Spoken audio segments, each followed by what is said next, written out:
Welcome, welcome, welcome, ladies and gentlemen, drivers, to the SSR initial very first race for the Xfinity Series here at Daytona. I'm going to ride with you tonight. I am John, and then we've got another John in the booth with us, John McNeil. John, how are you doing tonight? Doing great. Great. Glad to be here. Excited for the race. Gonna see what happens. So Daytona International Speedway. So this is going to be the SSR series, the Xfinity series, and we're going to talk a little bit about the series before they get started qualifying because we have a couple of minutes here. And so this is a brand new series with us and the SSR team, and this is going to be streamed live through Twitch on our SSR Twitch, and then we are going to upload it to YouTube shortly after the race. But this is going to be a series that has 25 drivers strong right now. It is a 2,500 IR cap. We have 0 fast repairs, and then we've got a couple of sets of tires over the wall and 100% fuel. So should lend us some really good racing. I'm excited to see it, especially being super speedway as a lot of the series start out with. A lot of new guys not knowing how they race around each other, how people race. It's going to be a learning experience for everybody. Some of them have raced in some of these other series with us here at SSR. So we're familiar with the way that they race. A lot of the guys know each other. So that'll be really interesting to see as well.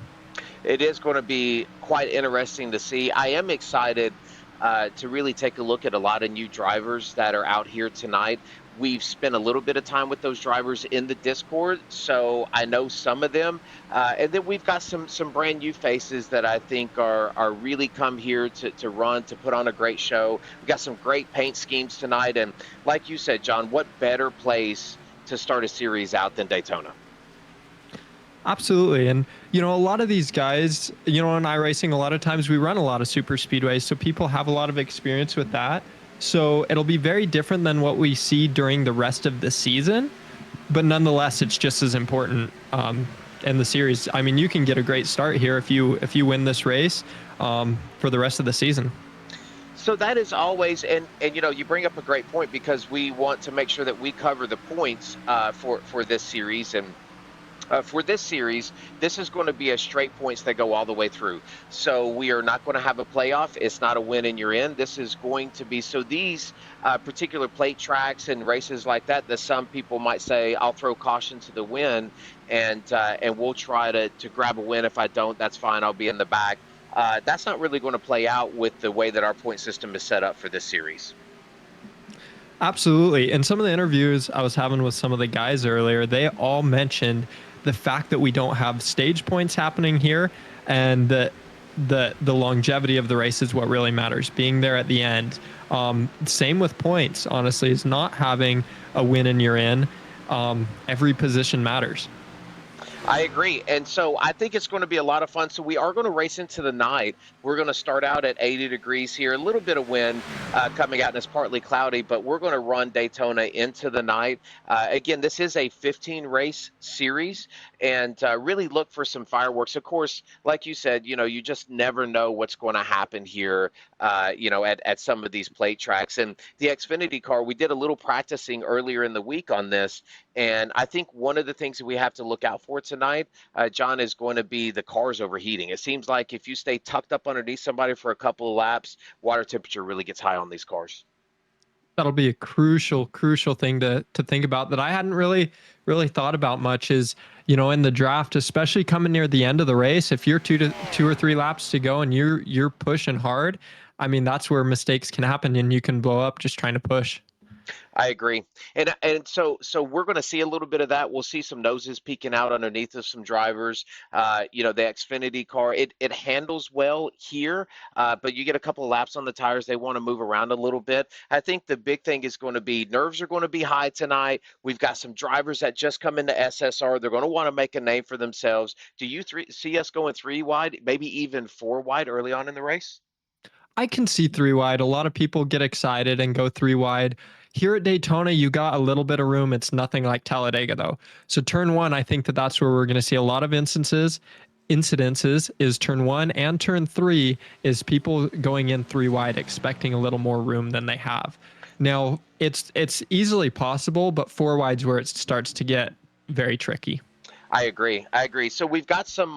We already have some people out on the track qualifying, and this is Stephen Hine. This is a new driver for us, and we will pull up, kind of our starting grid here soon once we get everybody that comes in and qualifies. What do you look for in qualifying? So you yourself as a driver, John, when you're coming out qualifying for these plate tracks, are you high all the way around in the first lap, and then you run the bottom, or do you just stick bottom immediately?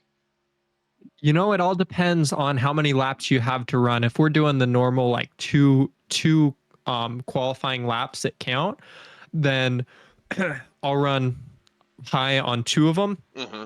And then the third lap is where it really matters. If not, then the first your out lap, then you're gonna take it high and then come to the bottom. But you got to make sure to let the car breathe up a little bit on the backstretch and coming out of turn four even, just so that you're not holding that wheel too tight and scrubbing off speed. Yeah, I have. That is one of those things, especially qualifying on these plate tracks with any of these cars, is making sure you allow the wheel to go a little bit to the right on the exit and don't squeeze it down because you're essentially scrubbing off speed. And I think that's the key in qualifying, right? Is to be as loose and easy on that steering wheel as you possibly can. So John, how would you describe or what's your thought on qualifying here and how it affects the strategy for the rest of your race?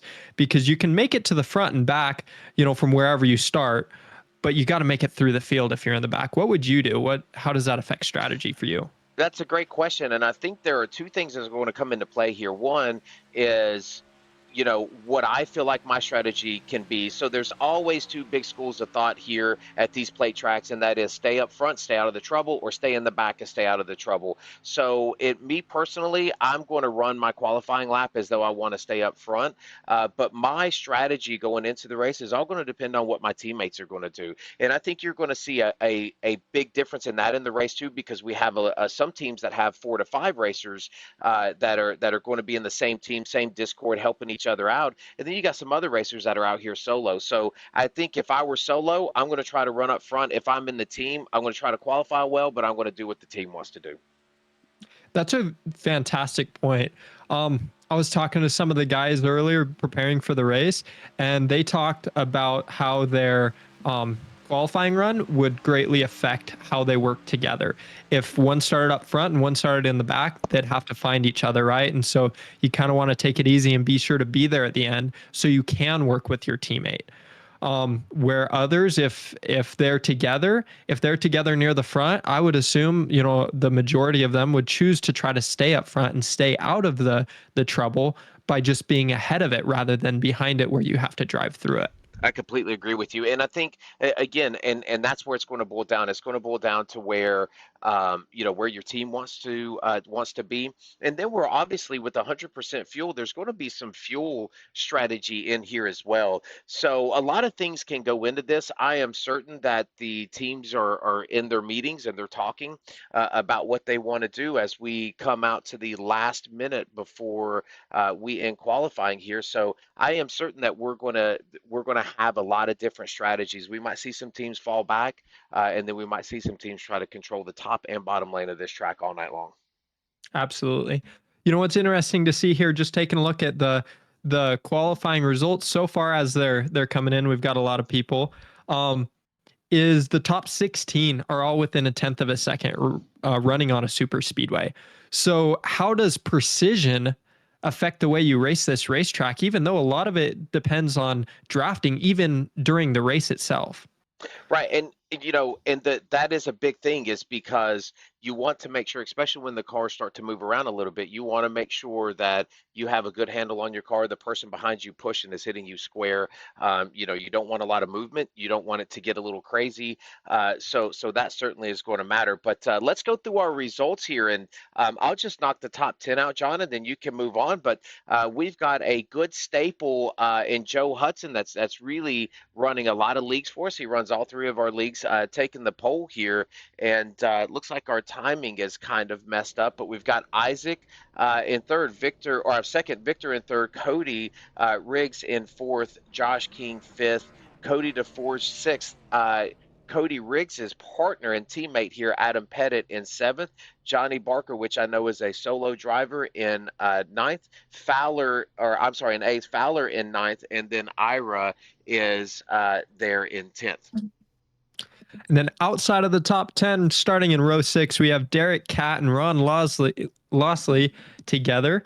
Colin Johnston, Clef Adams, Michael Windigo in 15th with Stephen Hine, Brandon Massey and Brandon Ish in 17th and 18th. We've got Curtis Rogers and Xander DeForge rounds out your top 20.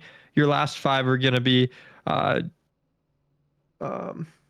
sorry, here, just lost where I was. Yeah, no problem. It's Jorge Ledesma is going to be 21st. Joseph in 22nd. Dwayne Simmons in 23rd. Greg is not. Greg is going to be our race control tonight. And then you've got Jordan Marion that's going to be in 25th here. We got a lot of familiar names here from the different series as well in this, but there are a lot of new people to SSR in general. I agree, and I think that's what's going to make it the most exciting, right? Because we're going to have all of these brand new drivers here for us, and then we're going to really get a look to see how these drivers are going to interact with each other. We've got some familiar faces from SSR. We got some brand new faces that are part of our family now. So I am very interested to see what's going to happen. And if I'm looking at these first 2 rows here, right off of the bat, I see Team Watson with the 2nd and 3rd. So I would look for them to hook up pretty quickly here. They're great ones to look at. When you see a lot of teammates close to each other, you know right away that they're going to be trying to look for each other and find each other. If they're separated, it's also interesting to watch and try to find out how they get to each other. Because all these guys are talking to each other. They're going to try to find each other. Now, how they do that is what I'm curious to see. Right, absolutely.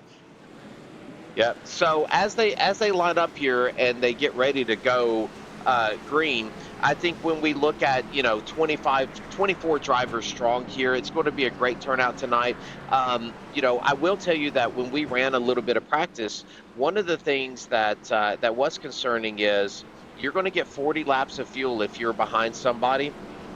However, if you are not, and you are out front, you're going to cut about 2 to 3 laps off of that time. So that is something to watch out for as people try to position for the right spot to be in here. Absolutely. Fuel mileage can play a huge role. It all depends on, are we going to have many cautions, or is it going to be a cleaner, more green flag race? My thought is it's probably going to have quite a few cautions, whereas later, a super speedway, if it's later in the season, you're going to have a lot more green flag runs. I agree. And we have some great call outs tonight. One of those before we get green is Brandon Massey's father has a birthday, and he asked us to give him a shout out. So Buckshot, happy birthday. Certainly appreciate you tuning in, and happy birthday, man. Enjoy it. Absolutely. And they're ones that I would keep an eye on. Brandon and Ira together, they're teammates, and they're going to find each other. And they're only about 6 spots apart from each other. In the pre-race, when I was talking to them, then Ira is normally a lot better qualifier than Brandon. They're both kind of mid-pack.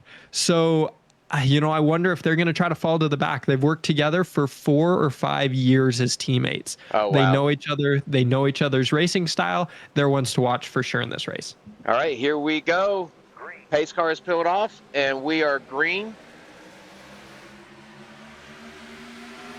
Joe Hudson's one to watch for sure. He's got a lot of speed during a lot of these races, and he makes calculated decisions. He knows what he's going to be doing, and he's not going to make many mistakes. Oh, we got one falling back pretty quick here. Probably just trying to tail on to the back of the pack. Hudson and the 47 car still staying side by side here. We've got I don't see a whole lot of pushing yet. Looks like everybody's given plenty of room here. 47 with a little bit of push to the outside, and I think he's going to take the inside line going into 3.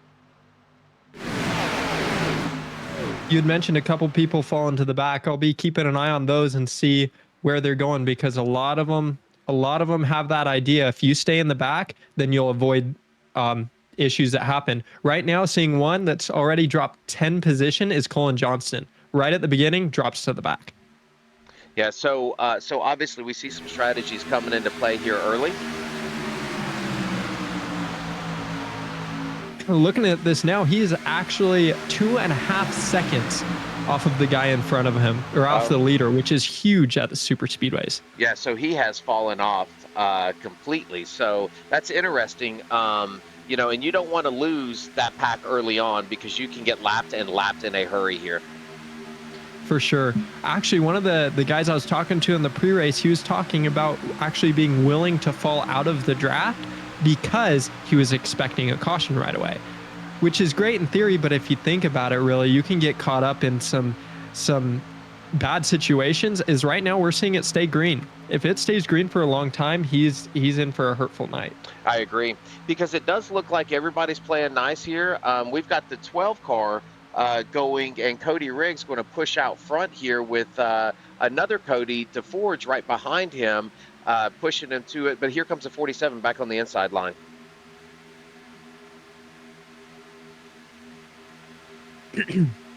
Now, do you look at this? Do you look at this inside line and say, if I start up front, this is where I'm going to be.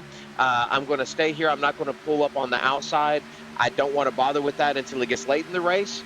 Or do you feel like, hey, if I can get there, I'm just going to pick a lane, I'm going to run it? Absolutely. If you're near the front, the way I like to race is definitely staying right up there near the front. It's easier to avoid it. If you're near the back, you're going to end up having to drive through everything, which makes it very difficult at times, but can save you. But I'd rather run up front and know the guys that are going to be near the front. No, I completely agree. And I think we see a little bit of this this gap integrity that we have here. And I believe that is really based on what happens here with, the heat. And I do believe that these cars are going to get hot with a couple of laps. And I do see a couple of guys putting a lot of gap between them to get some cool air to the front of that grill. Heat's going to be a big issue here. The one thing that'll be nice is as we're going into the night, things are going to cool off. That's going to bring the track temp down, but it's also going to bring down the ambient temperature, which will very much help in your drafting capabilities. I want to take a look here at one of the cars that I think has been aggressively drafting it. Just want to kind of go in car and kind of see. I can't really see what his temperature is doing. But it certainly looks like he stays up nice and tight. We are going 3 wide here early on as the 12 car gets shuffled out of position, and Cody DeForge is going to take the high line right here. That's going to be tight. There's some contact. The 12 really tried to stick it back in there, and that was about to cause a big wreck. That would have been interesting right there at the front. Oh, yes, that would have took out the whole field. And again, we do not have fast repairs here, so that could have definitely been disastrous for the entire field, as we're still 3 wide here going into 1. Absolutely. Heard actually from the 17, he was letting the 12 in to give him a spot. Early on, there's a lot of give and take. But, John, do you think that that's going to be happening near the end of the race? Absolutely not. I think you might see everyone playing nice now, but when we get when we get 75 plus, it's go time, and it's all gas pedal at that point. We got a little blink here out of the 47 car. We'll see here as well, Cody DeForge, how much is he going to try to take this lead? How aggressive is he going to be? Because in my opinion, that's the worst place to be. You're getting awful fuel mileage, and you're not controlling the race. I agree. He does look like he's getting a really solid push here from the 6 car of Barker. And I do think that high line is a viable line, but like you said, how long can they stay up there? Are we talking 36 laps of fuel? When you look at 49 and the 6 car, they can sit back here, be 3/4 throttle, and get ready for 40 laps of fuel, and they can split this thing in half. If this does go green, you're going to see a lot of cars coming in around lap 40.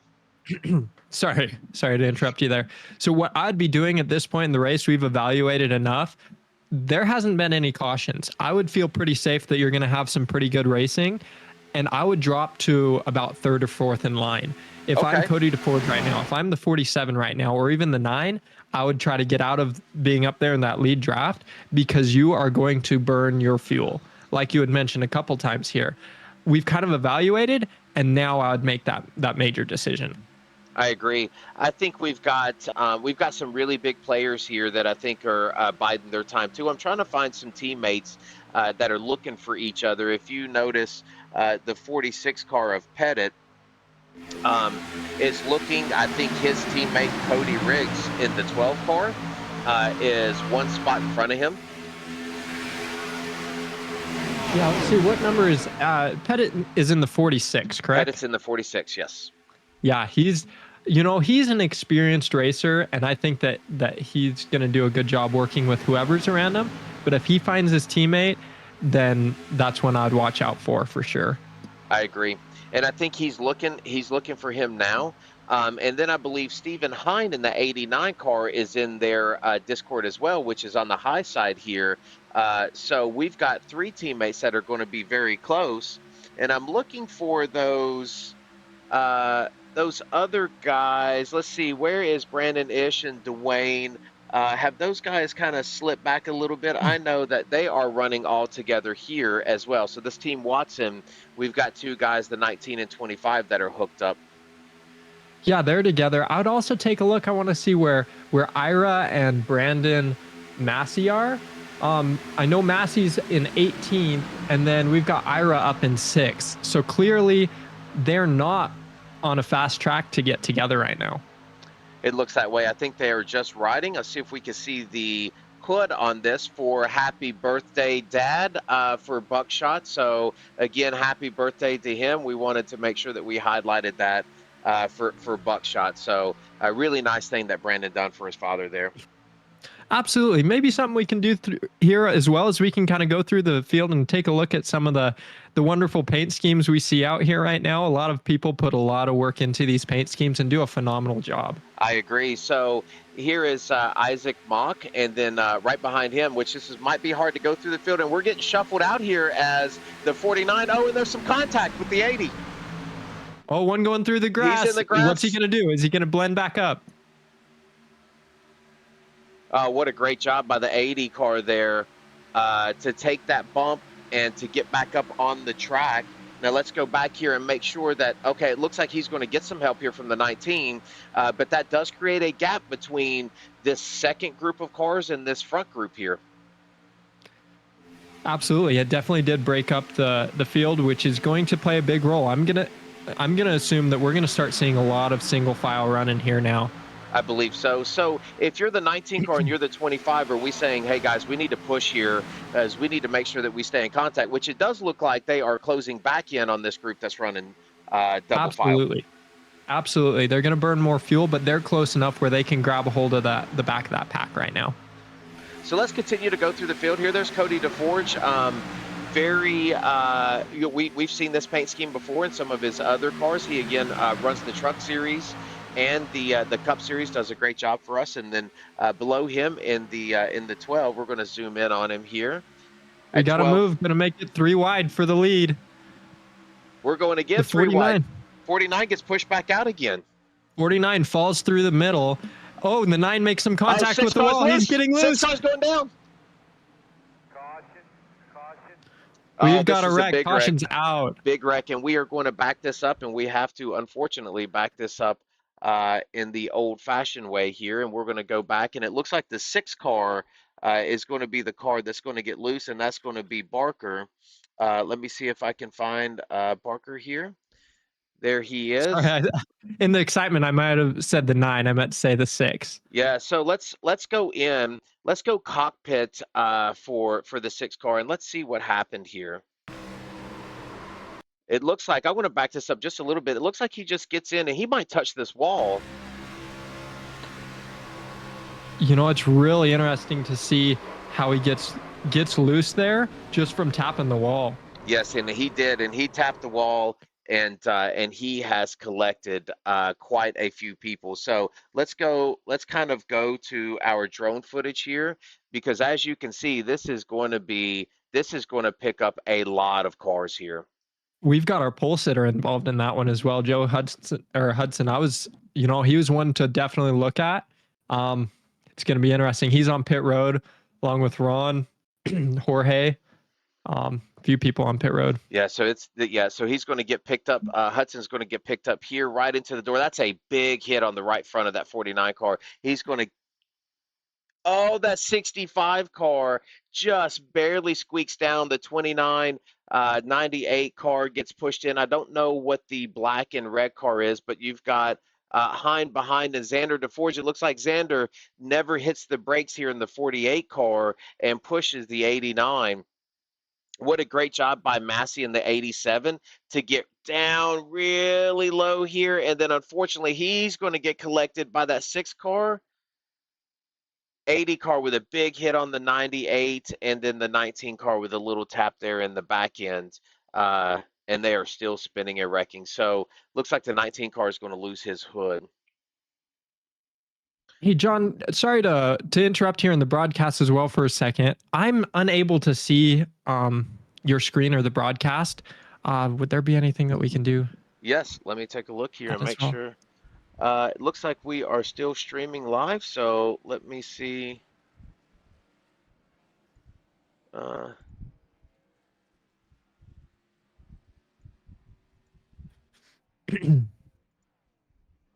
All right, there we go. I can see that. all right. Okay, so let's go back live, and we want to take a look, and we want to see. We're going to see who's going to be in the pits here because this is going to be quite a long stop for some people here. So let's take a look and see who's on pit road, and we'll just look at the 29 car. Pretty big wreck, so Ira's definitely involved. We got the 29 here. Um, we've got the 87 on pit road. That's Massey. He's coming out of pit road, so looks like we've got some repairs done for him. Yeah, Brandon Ish, his car, he got involved in that. He's coming off of pit road. He wasn't in there a super long time, and he wasn't close to the pace car either. So I'm assuming he didn't have a ton of damage, and he's one that I'm going to be keeping an eye on for the race for sure. He's looking pretty good. So it did look like it popped his hood up, but you know how iRacing can be sometimes. It is looking like it's in really good shape there. Did not look like that impact to the back of the 98, I believe, was big for him. So I think he's going to be okay, but I do believe that Cliff, as you can see, does not have a rear clip. So that was a pretty big impact for him. And then Stephen Hine, again, lots of damage to that car as well. Yeah, we still got 5-6 cars on pit road. Those are the ones that have a lot of damage. And if you go down a lap here, it's going to be difficult to get it back. You don't want to get involved in another accident after this, but you also want to be the first car one lap down. So I would think that is not the big one, but that is certainly one that collected 5 cars that are still on pit road. So I would think that the 6 car of Barker, he is actually back out without a front clip, so he is trying to stay on the lead lap. But that car with some heavy damage, I could not imagine that he will be able to stay in the draft. No, and when you fall in that spot, your race isn't fun because you're not drafting around anybody, and you start to go laps down. I don't know. I'd like to hear how much damage he has. Who did you say that was? That is Johnny Barker. Johnny Barker.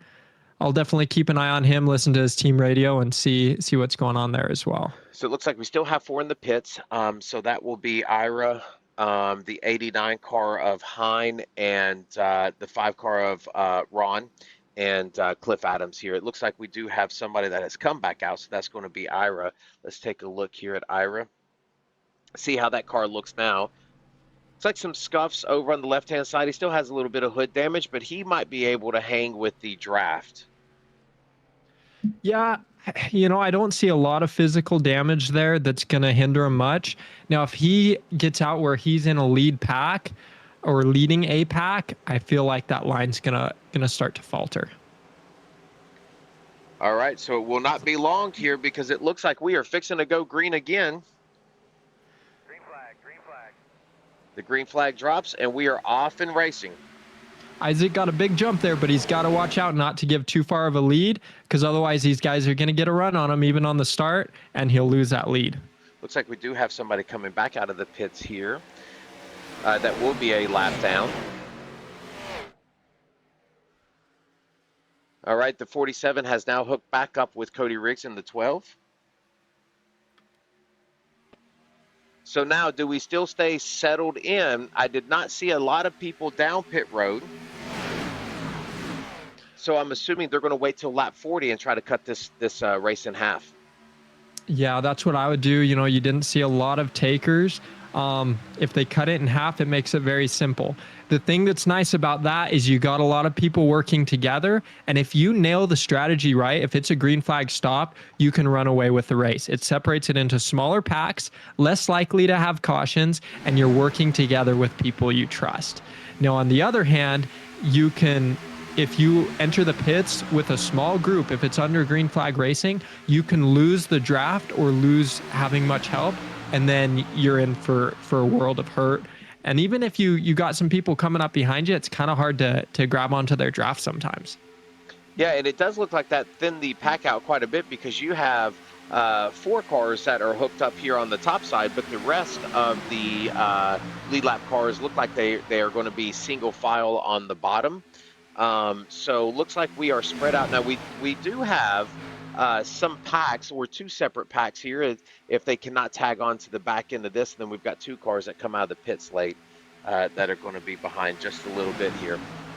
And you look at our leader, DeForge, he was in line with the 94 of John Fowler, was about 4 cars back. Even though they're not front to back as teammates, they were still working together in the same line to try to get Cody up there to the front. I agree, and then you, as you can see here, we've got Adam Pettit starting to make his way to the front. We still have some Team Watson guys here, and Isaac Mock down there on that second position on that first lane on the inside, really tied up against a Forge here. Absolutely. And Adam's one that I talked to pre-race, and he said how he runs this race would be directly affected by how well he qualified. If he qualified near the front or in a good spot, he would be working towards the front. And obviously that's worked out for him to try to make himself, put himself in a position where he can be competitive and not try to avoid things further on in the back. A little bit further back here in the pack, looks like we've got Massey. That did not pick up a whole lot of damage in that. That's actually doing pretty well. And then Dwayne Simmons and the 19 car are teammates, Brandon Ish. And it does look like Brandon is tagged onto the back of the 13 car. So I think he's going to be okay. This is the driver that we saw with an issue on his hood. But back here in this other pack, this is a solo driver. I believe we had 2, and that's the 29 car behind him of Ira. But I believe Ira has enough damage where he's not going to be able to get up to pace here. He does look like he has a wrinkled front, left and front, right front fender here. Yeah, Ira was one I was really excited to see. So Ira and Brandon, I was talking to pre-race, and they have worked together for 4 or 5 years, like I had mentioned earlier. They had a streak in one of their series, so that they raced 4 super speedways in a row, finishing 1-2. Super speedways, they always found themselves together, and they talked about just staying out of trouble.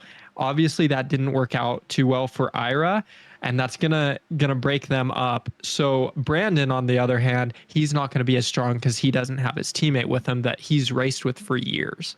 Yeah, that's a good point. And then it does look like if we have another caution and Ira stays out of that trouble, he will be the first car that will be on the one lap down. So I think we will see him get back on the lead lap. And you never know, if you get some of that damage fixed, I think you might be in good shape. I'd like to take a look here at 6th place Curtis Rogers. He is our biggest mover since the restart. He's up 14 spots now. He's been doing a phenomenal job, just staying consistent, staying clean. Has a great looking car as well.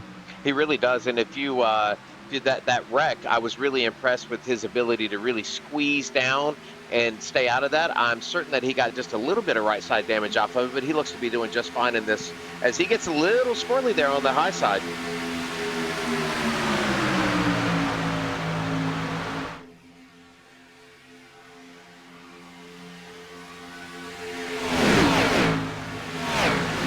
It does look like everyone was able to kind of get connected here. Even that backpack was able to get connected. So if this second pack is able to stay tight in a single file line, I believe they'll be able to run this front pack down. For sure. I believe that they can as well. You know, a lot of people love the excitement of the wrecks, you know, things that happen, exciting racing.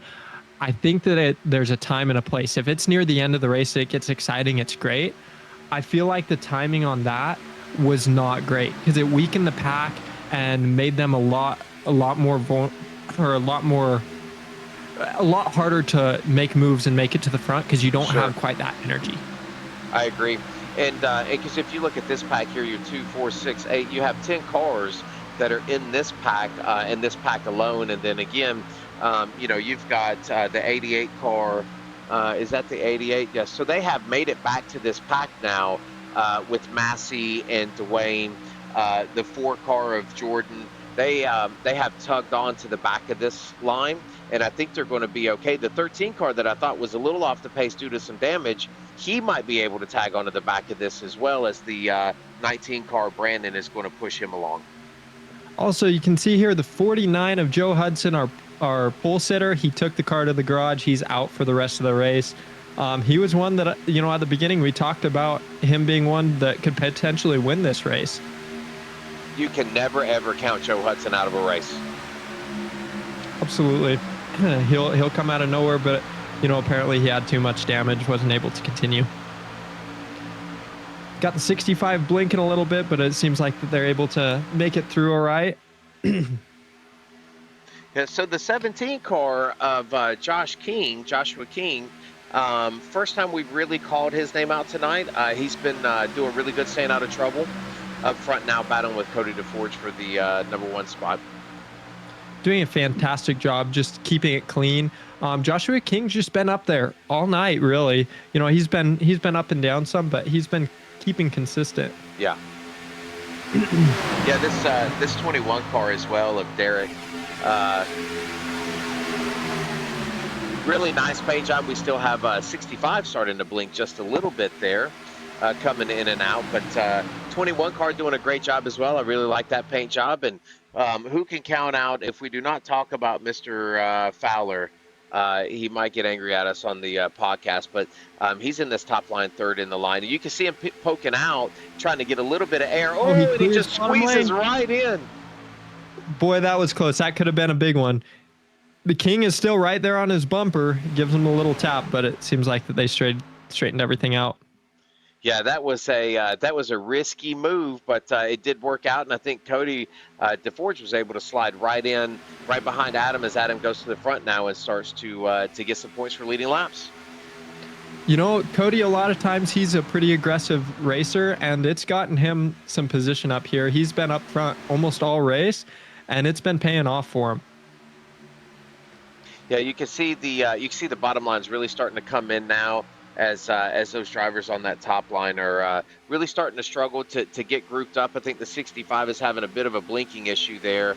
But now we do, and as soon as I say that, we have the 21 car, Derek Cat, going to the outside and trying to get hooked up with Ledesma to try to drive back to the front here. Absolutely. And you had mentioned something about the 65 having some blinking issue. I heard over the radio race control telling him to drop to the back.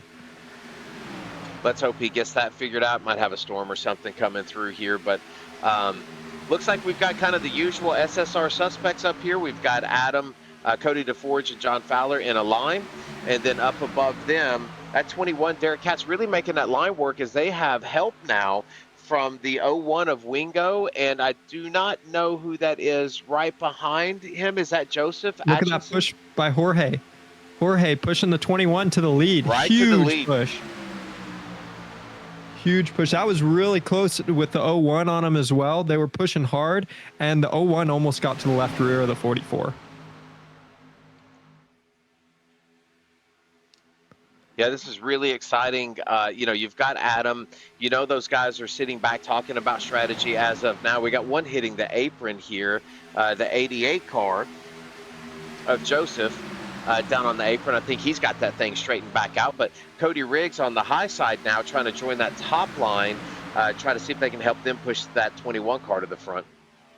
You know, Atchin's one, Joseph Atchin is one that I talked to pre-race, and his whole goal here was to get to know the people around him who he's racing and to take it easy. He didn't want to be really brought up or involved in anything because he just wanted to be quiet and get some good racing in with some of these guys. Yeah, that's a great that's kind of a great thing to have, and that's a great way that you want your mentality to be to go into this, especially on a plate track like this. This 4-car Jordan, very beautiful car here, and he is going to get some help. I think from 2 of the Team Watson teammates in the 13 car of Colin Johnston, and then Brandon Ish in the 19 is going to help push him along. And again, we've got the 65 car. Looks like his blinking issues might have stopped here, so he might be able to tag on to the back end of this. And got the 6 car coming back out of the pits, and That's great Parker. to see him out.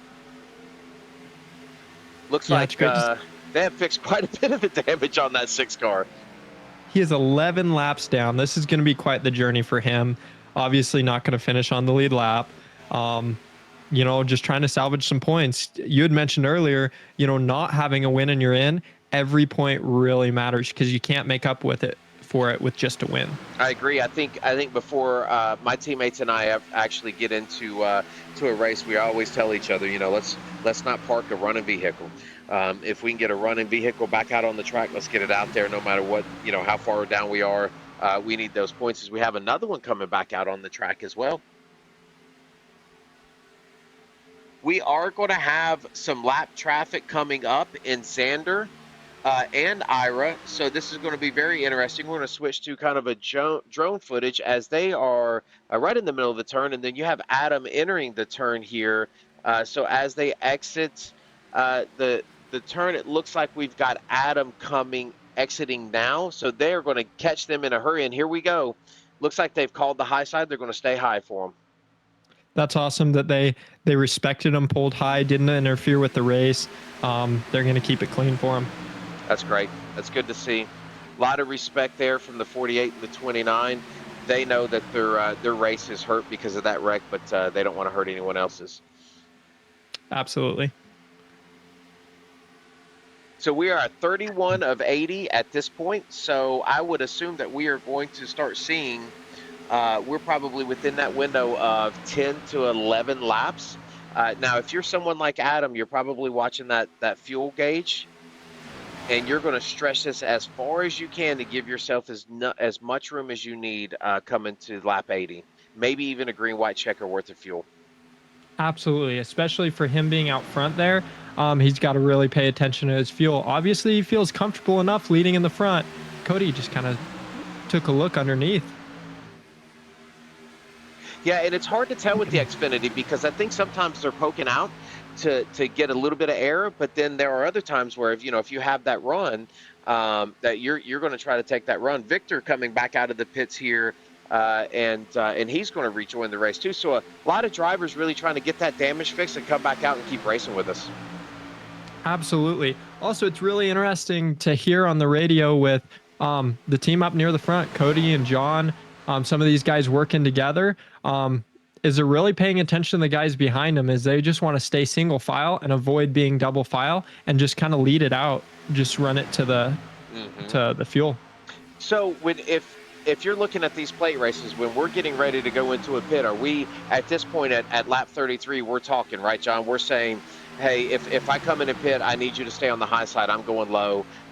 These are our braking points. Make sure you uncheck your tires because we don't need tires here. We just need fuel and we need to go.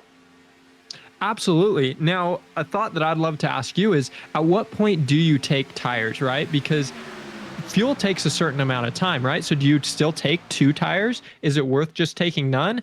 If you're taking a full tank, do you take 4?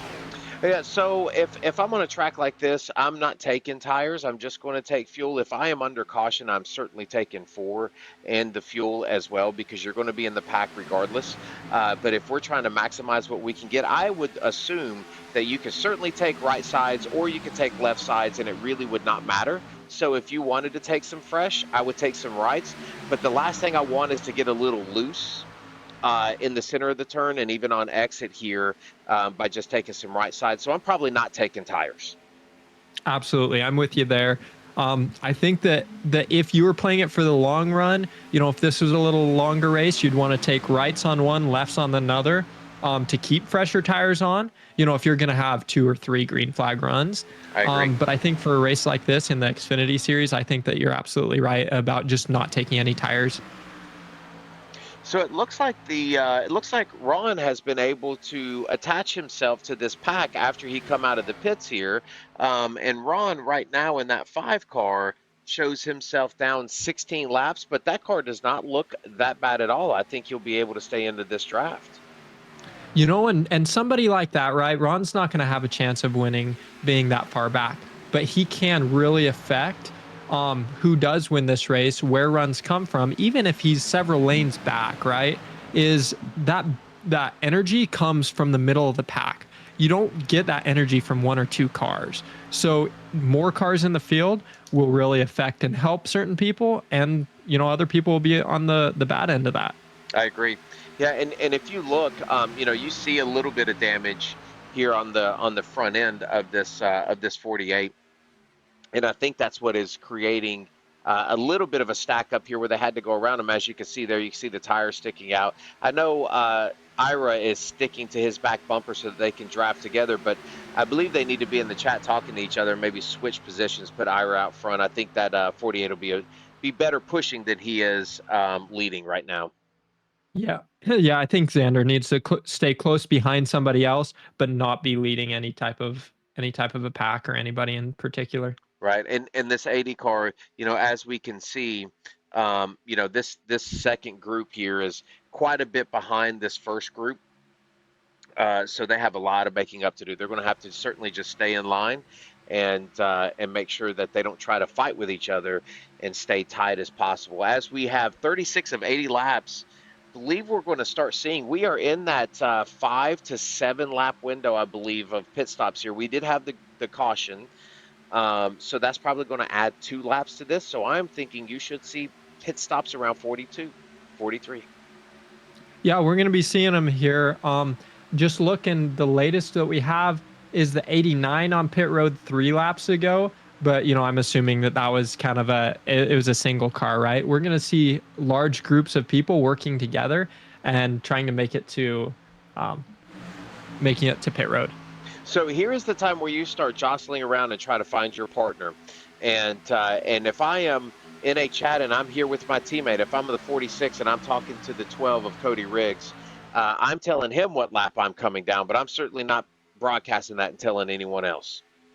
Yeah, it's going to be a little difficult for these guys because they don't want to share their strategy with everybody else, right? They want to keep that pretty close to themselves and their teams. But if they're not around them, if they're in a separate group, you got to make sure that you come together. So at what point would you tell those group, hey, we're coming to pit road? Or do you just kind of follow the person that's ahead of you and hope for the best? And I think that's going to depend on if you're solo or not. So if I know that I have a group, if I am Fowler and I am DeForge, I'm talking amongst ourselves and we are planning. If I am Adam and Cody, I'm talking amongst myself. But if I'm Wingo and I'm by myself here, I'm talking to the 21 car. I'm talking to the 12 car. When are you guys coming in? Because I'm coming in with you. Yeah, and I think that's important. You got to let people know that you're willing to support them and help them, but they got to have something in return if they're willing to help you, right? It's got to benefit them. So if you're in a group of 5 or 6 people, if you talk to them, hey, I'm willing to come with you, then that benefits you all. Whereas, Absolutely. like you said, Cody and John, if they announce that, everybody's going to follow them and will help them more than it helps John and Cody because they're in a great spot. I will tell you here, John, if I was Cody, I believe I would definitely check my tear off. These old windshields can get filthy on these things too, but you can see him coming out of that turn, kind of duck down just a little bit, trying to get just a little clean air on that nose to not overheat these cars. Now, John, what do you do if you're Pettit? If you're leading and you don't have your teammates in front of you, and if you miss them, you're alone. And that is a huge thing that Adam has to think about. Now, he does have his teammate in the 12 behind him, so I think if I'm Adam, I am ensuring him we are coming in this lap. We are coming in on 42. Here we are. Peel off, and I'm making sure that my communication is right so that I know that he comes with me because we cannot come back out alone, or I cannot come back out alone. Absolutely. So So it does look like we're all in one single file here. And we are going to, it will not be long before we're going to see some pit stops because we are fixing to come to lap 41 of 80. So I am going to assume that we are now in the window of fuel. And again, I would push this as far as I can to anticipate maybe a green-white checker and not having to come in for fuel. And also, if you extend this out as far as you can, then it gives you more of a capability to lead the race and stay out front and not have to worry about fuel. That's a great point. And now I can tell you short pitting here will give you a little less fuel, a little less time in the pits, and maybe you can come out. But again, I agree with you. You're going to want as many additional laps as you can possibly get. Now, what about that second group that you have from, 16th? He's still on the lead lap. That would be Joseph, around with some other lapped cars. Now, there's a possibility that with how this plays out, that some of these cars. Oh, here we have some coming in the pits right now. Let's see what's going to happen here. Sorry, I'll come back to my thought here, but we've got, it looks like 4 cars about on pit road, 3 cars. Let's take a look here and see who we've got coming down the pit road. Yes, we do. We have 47, the 19, 13, 25, and 80. Yeah, we had a few more people come onto pit road. I hear more chatter on the radio that they're going to be coming within 2 laps. 2 laps. People cannot. Some of the leaders, Cody, he cannot make 3 laps, is what they were just saying on the radio. Okay, so I'd assume we're not pitting this time. So I'd assume next lap. Right. So they are trying to work together here and call this out. I think this is going to be a. Looks like we had the 12 car blink just a little bit there. Looks like the 80 is now out of the pits, or 80 is still on the pits. Everyone else is out. That might be a little bit more damage. We've got Johnny Barker here as a lap car that's going to stay high. Everybody is lined up, ready for the pits, so this should be pretty interesting. I'm very interested on the radio. We heard so John and Cody were talking, informing everybody that they're coming in here soon. This lap? Yep. So it looks like some of them are chatting amongst themselves, trying to get a few more people involved. Oh, here they come. Peeling off. Here they come. John Fowler, huge gain. 12, huge gain. They're wrecking into pit road. You have John Fowler got hit. Sorry, go ahead, John. Yeah, it looks like he has spun back around. Let's see how this is going to work out for him. He is okay at this point. He will have a little bit of front damage, but what he needs to do is just still get out with the group. I think he can do that. He's going to be furious. He's not going to be very happy. He was in a great position there. Yeah, it looks like the 12 car got him there on entry. And Adam is already out. We've got some other guys. Massey, the 4 car, already out. Cody DeForge is out. Let's go back and look at Fowler. Fowler's coming out. He's still going to be in this group, so he is going to be okay. He does have quite a bit of damage on that left front fender. Agreed. That's what saved him, is being able to come out with a few other people. He's not with the people he wants to be with, though. Oh, Fowler spun on pit road, or exiting. We got another one. We got 2 of them. Michael Windigo. Both of them spin out on the apron. I think that might be a bit of frustration from Fowler there, spinning out. And then now the caution is out. Caution is out. Oh, we've got another one here, the 19 car. What happened? We've got a lot of people. We have a lot of people. Let me go back to the 19 car, and let's go back and see if we can find out what happened here. And we'll try to do our best here and kind of capturing what all happened, because there was a lot with this pit stop from everybody spread out throughout the track. It looks like there's 2 or 3 instances all at once here. And this, like you said, being an incident, an actual cause for contact. This looks like we're catching a, let's see, did they slide up and try to block possibly? Oh, he gets turned. The 24 car gets turned by the 12. Let's go into the cockpit of the 12 here. Let me find the cockpit. That we have so many camera views angles here. So let's go back, and it looks like he gets into him and gets him right in that. So in that left rear quarter, you want to make sure when you're hitting this car, you're hitting that car square. And it does look like maybe the 24 was sliding up. It looks like Cody is certainly turning left, and he is clipping him right in that left rear. Yeah, that would definitely be more on Riggs, right? But it didn't seem like there was a lot of good teamwork coming off pit road to get connected together. Cody's kind of in that middle lane floating, right? So what is he going to do? Is he going to try to go high and make an aggressive move? Is he going to stay near the bottom? Um, I just say that was just a mistake by the 12. Right. And I feel like, you've got teammates there, Brandon and Dwayne, with nowhere to go. 47 makes a fantastic move down to the inside to miss that. But let's back this up just a little bit, and then we're just going to play this in real time and just see. Wow, that 47, what a great move by that 47 car to get down there and get away from that. And I think that's where you just had chaos, I think, at that Yeah, point. what a move. Just Yeah. absolute chaos. So at this point, I don't think you need to come back in. I think John comes back in and he's going to try to fix some of that damage. But I think other than that, these guys stay out, and this is where you're at. Now, mentally, what are you thinking? Being the 12 car, right? You took out really two teammates with Fowler entering pit road, got aggressive, and then on exit took out his teammate Cody. Are you going to be kind of afraid of racing around those guys now? Yeah, I think that's tough. I think that's tough for Cody. I'm not sure what he said over the radio, but I could imagine he's going to apologize to those guys, and he's going to own up to that mistake. But yeah, as a driver, you'll kick yourself for that, and it'll make you a little bit more leery for the rest of the race until you go back and replay that in your mind and think about what you could have done different there.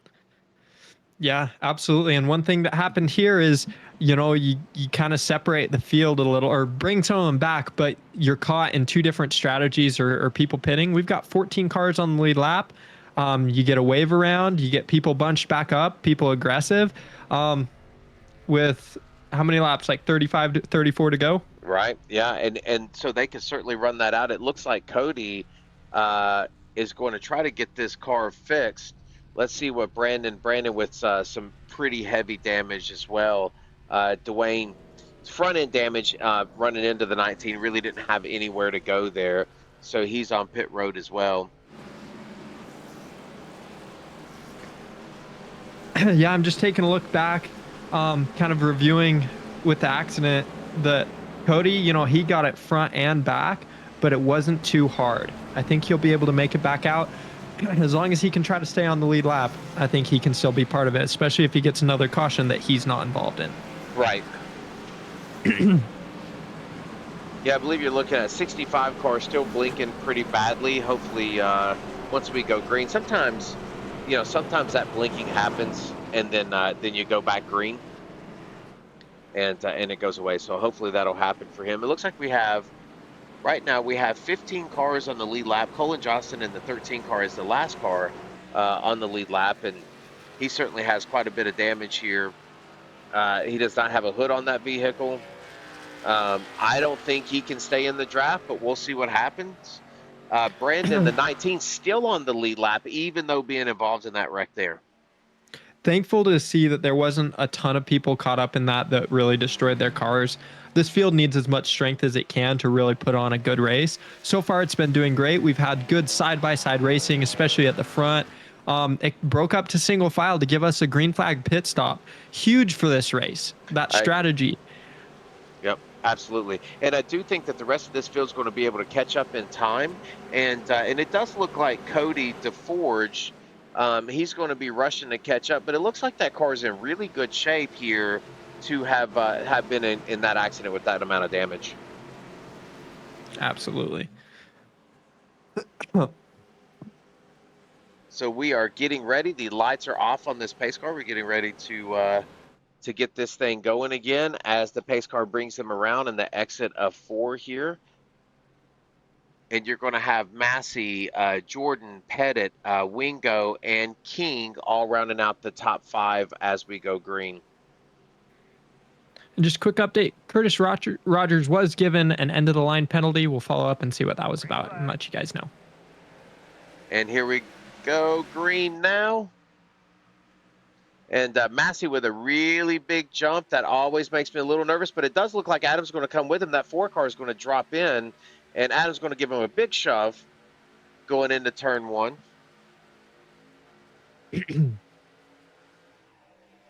As they come around here, looks like we've got another one diving down to the bottom, but they're going to single file out. Yeah, look how quick that got single file, and look who's together. You got John Fowler and Cody DeForge. They're both front to tail. The 47 making a great move. The 94 following him.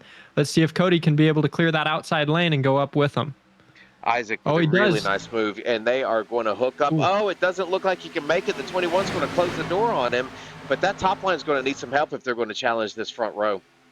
Absolutely. Some of these guys in the back, you're far enough in the race, you need to start getting yourself in position. The days are no longer there where in 2 laps you can go from back to front. I think that, around this time you need to slowly work your way forward and try to miss the aggression that's going to come later of people trying to get to the front real quick. I agree. You're looking at some guys here that some pushers that you're going to want behind you in Fowler and Pettit. As you can see, we are really stacked 2 by 2 here on the outside and inside, and John is going to push this 47 car to the lead. Is the 47 going to stay with him, or is he going to pull low and take it? Oh, it looks like that he stayed up high. Now, the issue with that is if he had a spotter with him to let him know that draft, he didn't have a lot of help on the outside, I would have pulled down to the bottom because there was a hole forming behind him. Now, John Fowler pulled low, and it kind of left him hanging. I see that. And those are the things that you remember as the 47 car, right? You say, hey, this 94 car was pushing me. It was great. And then he just kind of leaves me behind. Got one 21. Oh, he saves it. Oh, he's coming back up. Oh, we got one in the wall. Everybody's alive. The 21 car is back on the racetrack. It looks like he might be able to tag onto the back end. We don't see a lot of damage. There were 2 cars that got in the wall back there, and I missed who they were. But it looks like we're going to stay green. Now, that is going to separate this field. You've got 8 cars in this front pack, and then you have 1 car by themselves. It looks like that is Ron. No, yeah, Ron is still in the pits. We had the 21 get loose. He hit the apron, and then the 44 went up high to avoid, thinking it was an accident, and got he and the 12 kind of involved into the wall, but it didn't seem too bad. Yeah, this is kind of where you want to be, and you want to just sit back here and you want to ride, and you want to say, hey, as the top 8 here, let's just sit here and ride and see where we need to go. Don't do anything crazy. Don't come out of line.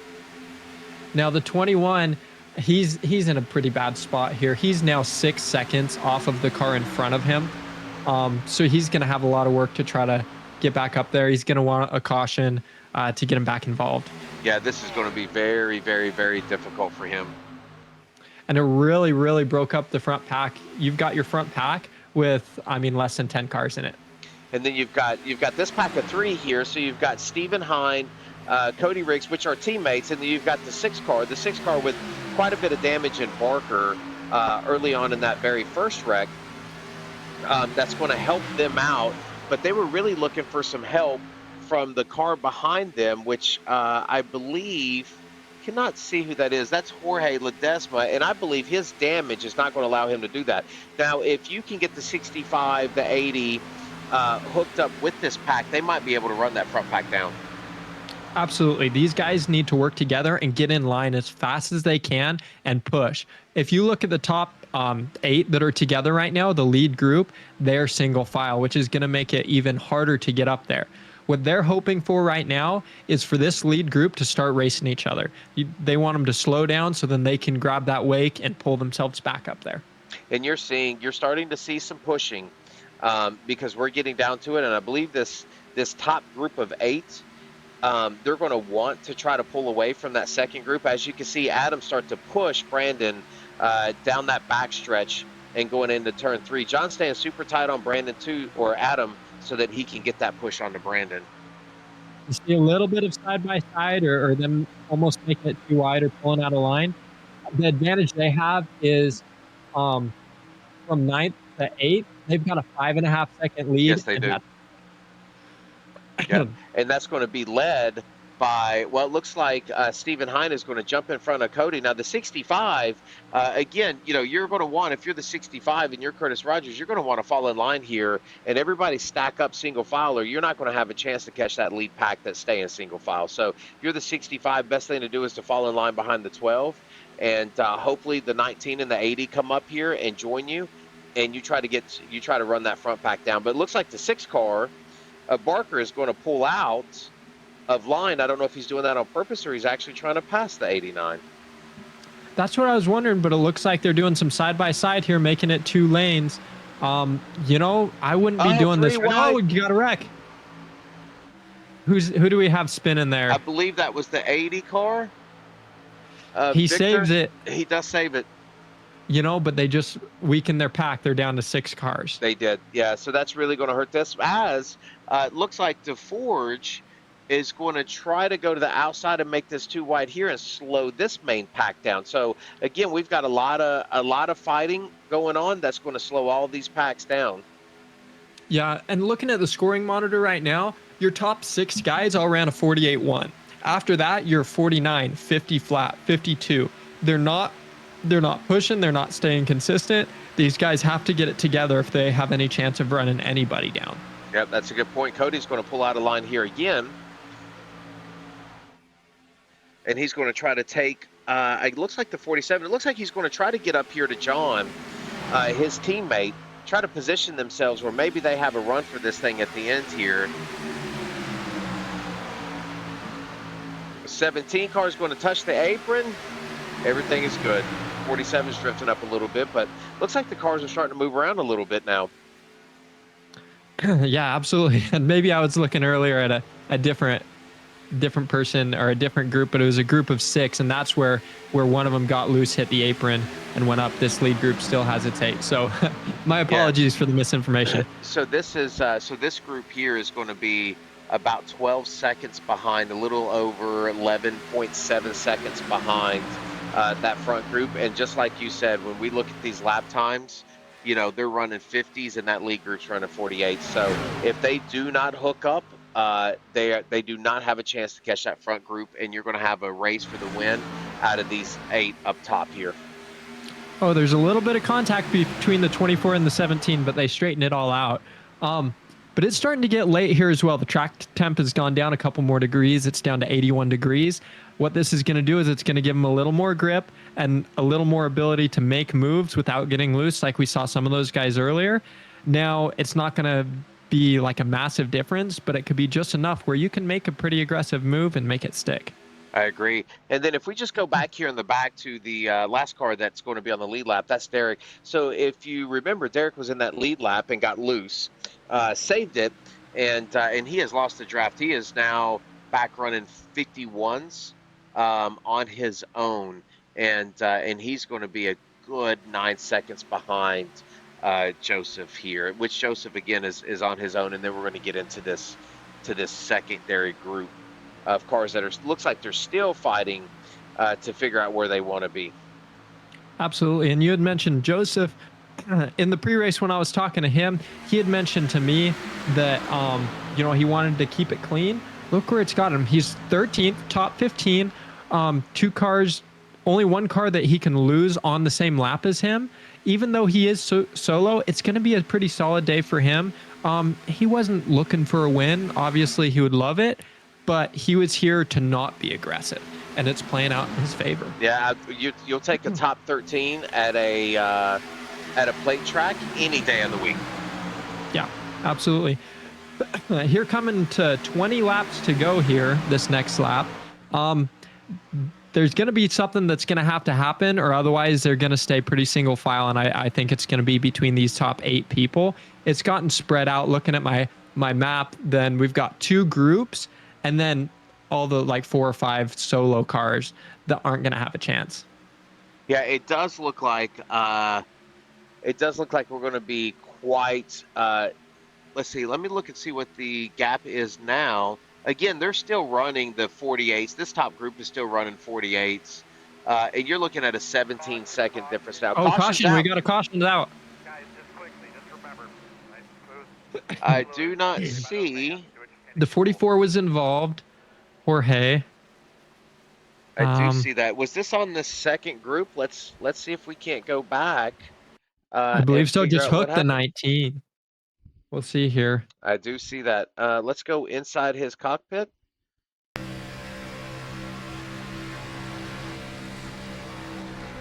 He pushed him and then went to the outside of him and then hooked him. An aggressive push, trying to make something happen. And I mean, we were just talking about this. That this packs people up together, giving opportunities, but we're thinning this pack down where you're not going to have a lot of people competing for the win. I agree. And it does look like I'm really not sure what the move was here by the 44. But just one of those things. It's a split second decision. I'm not sure. He's fourth in line, pushing the third in line, and then hanging on to his right rear. So tough beat. Let's see what we're going to do from a pit lane standpoint. And so let's go back up to the front here, and we're going to go back live, and we're going to see what we are going to do. Now, are you coming in here?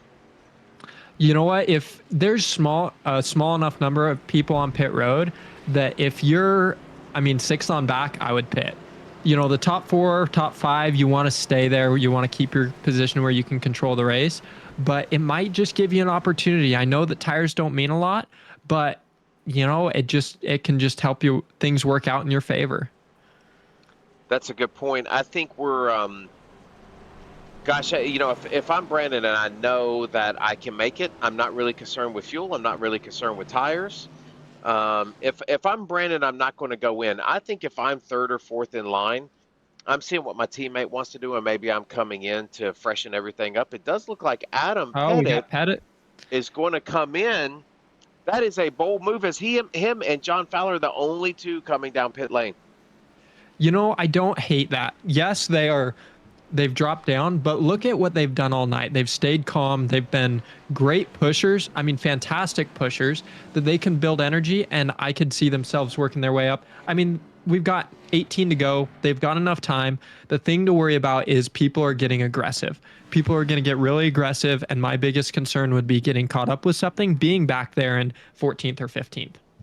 Yeah, and we might have, especially for Fowler, we might have a little bit of damage that we're still working on from that earlier turn going into pit road.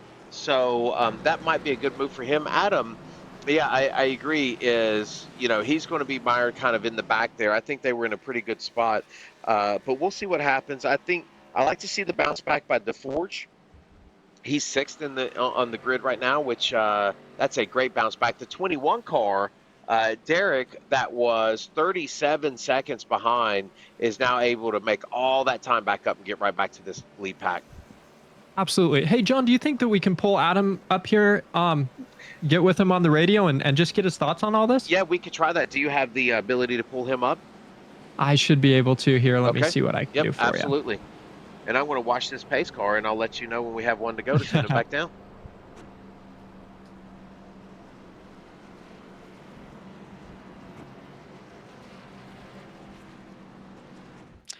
Hey, Adam, it's John up here in the booth. We are checking out strategy. What's your thought here? You and Fowler came into pit road. You're the only two alone. I just wanted fuel, just in case we get some green-white checkers. I didn't want to have to be running out on the last attempt or whatnot. So I figured go ahead and take some fuel, and I figured there's only a handful of cars on the lead lap here. So me and John been working together all night. Hopefully we can get back up there to the front, and this doesn't become a race losing move by getting caught up in a wreck or something. But if it does, oh well. I can tell you, Adam, it's been a wild night. It looks like you had a nice little breakaway, about 8 cars there, and I think you were in a pretty sweet spot to kind of pick your chance to win. We're going to bunch a couple of cars back up that I think is going to give you a pretty good fight. But looks like it's been a lot of good racing out there tonight. How's the car been handling for you? Great. With these cars, the third car in line is the most important car. Fowler's been doing a really good job at that because I think there before the pit stops, DeForge was in second, and sorry, I was getting some chat there on the Sure. race thing. But anyway, no, John was pushing really good there, keeping us up front, and then obviously he's been doing really good here. So car's doing great. Hopefully we can keep the nose clean, work with John to get back up to the front, and put on a show for you guys. Adam, Well, thank you for. Oh, go ahead, John. yeah, absolutely. I was going to say was like, hey, you're on the backstretch, man. We'll let you get back to it, but good luck. And we want to talk to you at the end of this thing. So you and John work your way back up to the front. It's going to be exciting. That's the plan. Thank you guys. Yep, we'll be watching you. Thanks, Adam. Appreciate it. All right, we're going to start coming out of 4 here, John, and you know that's a bold strategy from Adam and John, and 2 unlikely teammates that have now become teammates. You know what's awesome though is his outlook on it is he said, you know, if I get wrecked, oh well, if it's a race losing move. That's kind of what you got to do going into a super speedway. It's kind of all or nothing in a sense. Especially the first race of the season. Yeah, you don't want to start in a negative, but there's a lot to gain, and you know, it's a super speedway. Well, we're going to grab the green flag right here. We've got 17 laps to go. We're going to come to 16 as the pace car ducks down. And I'm looking forward to the end of this one. Hopefully we can go green the rest of the way.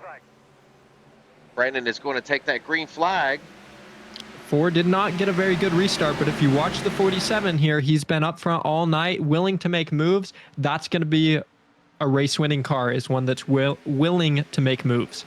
I'll tell you, this is a little bold by our guy here, Brandon, because he got a huge jump coming out of there. It looks like they're going to line right back up, and he's going to be right in line as we're coming down the backstretch right here. So we've got Massey, and then it looks like we've got 47 car is going to push him, Isaac Mock. He's been up there all night.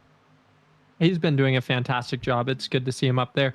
One to keep an eye on is the 65. He's blinking a little bit with Adam Pettit right behind him and John Fowler. And if you take a look, John Fowler's going high. Pettit, before the race, he was telling me if he's going to make moves, they're going to be to the outside. So if you watch outside here, that's where things are going to happen, where you're going to be able to make some passes. Yeah, and it looks like it's nice to see Cody back up there after that earlier incident. We do have 2 packs here already.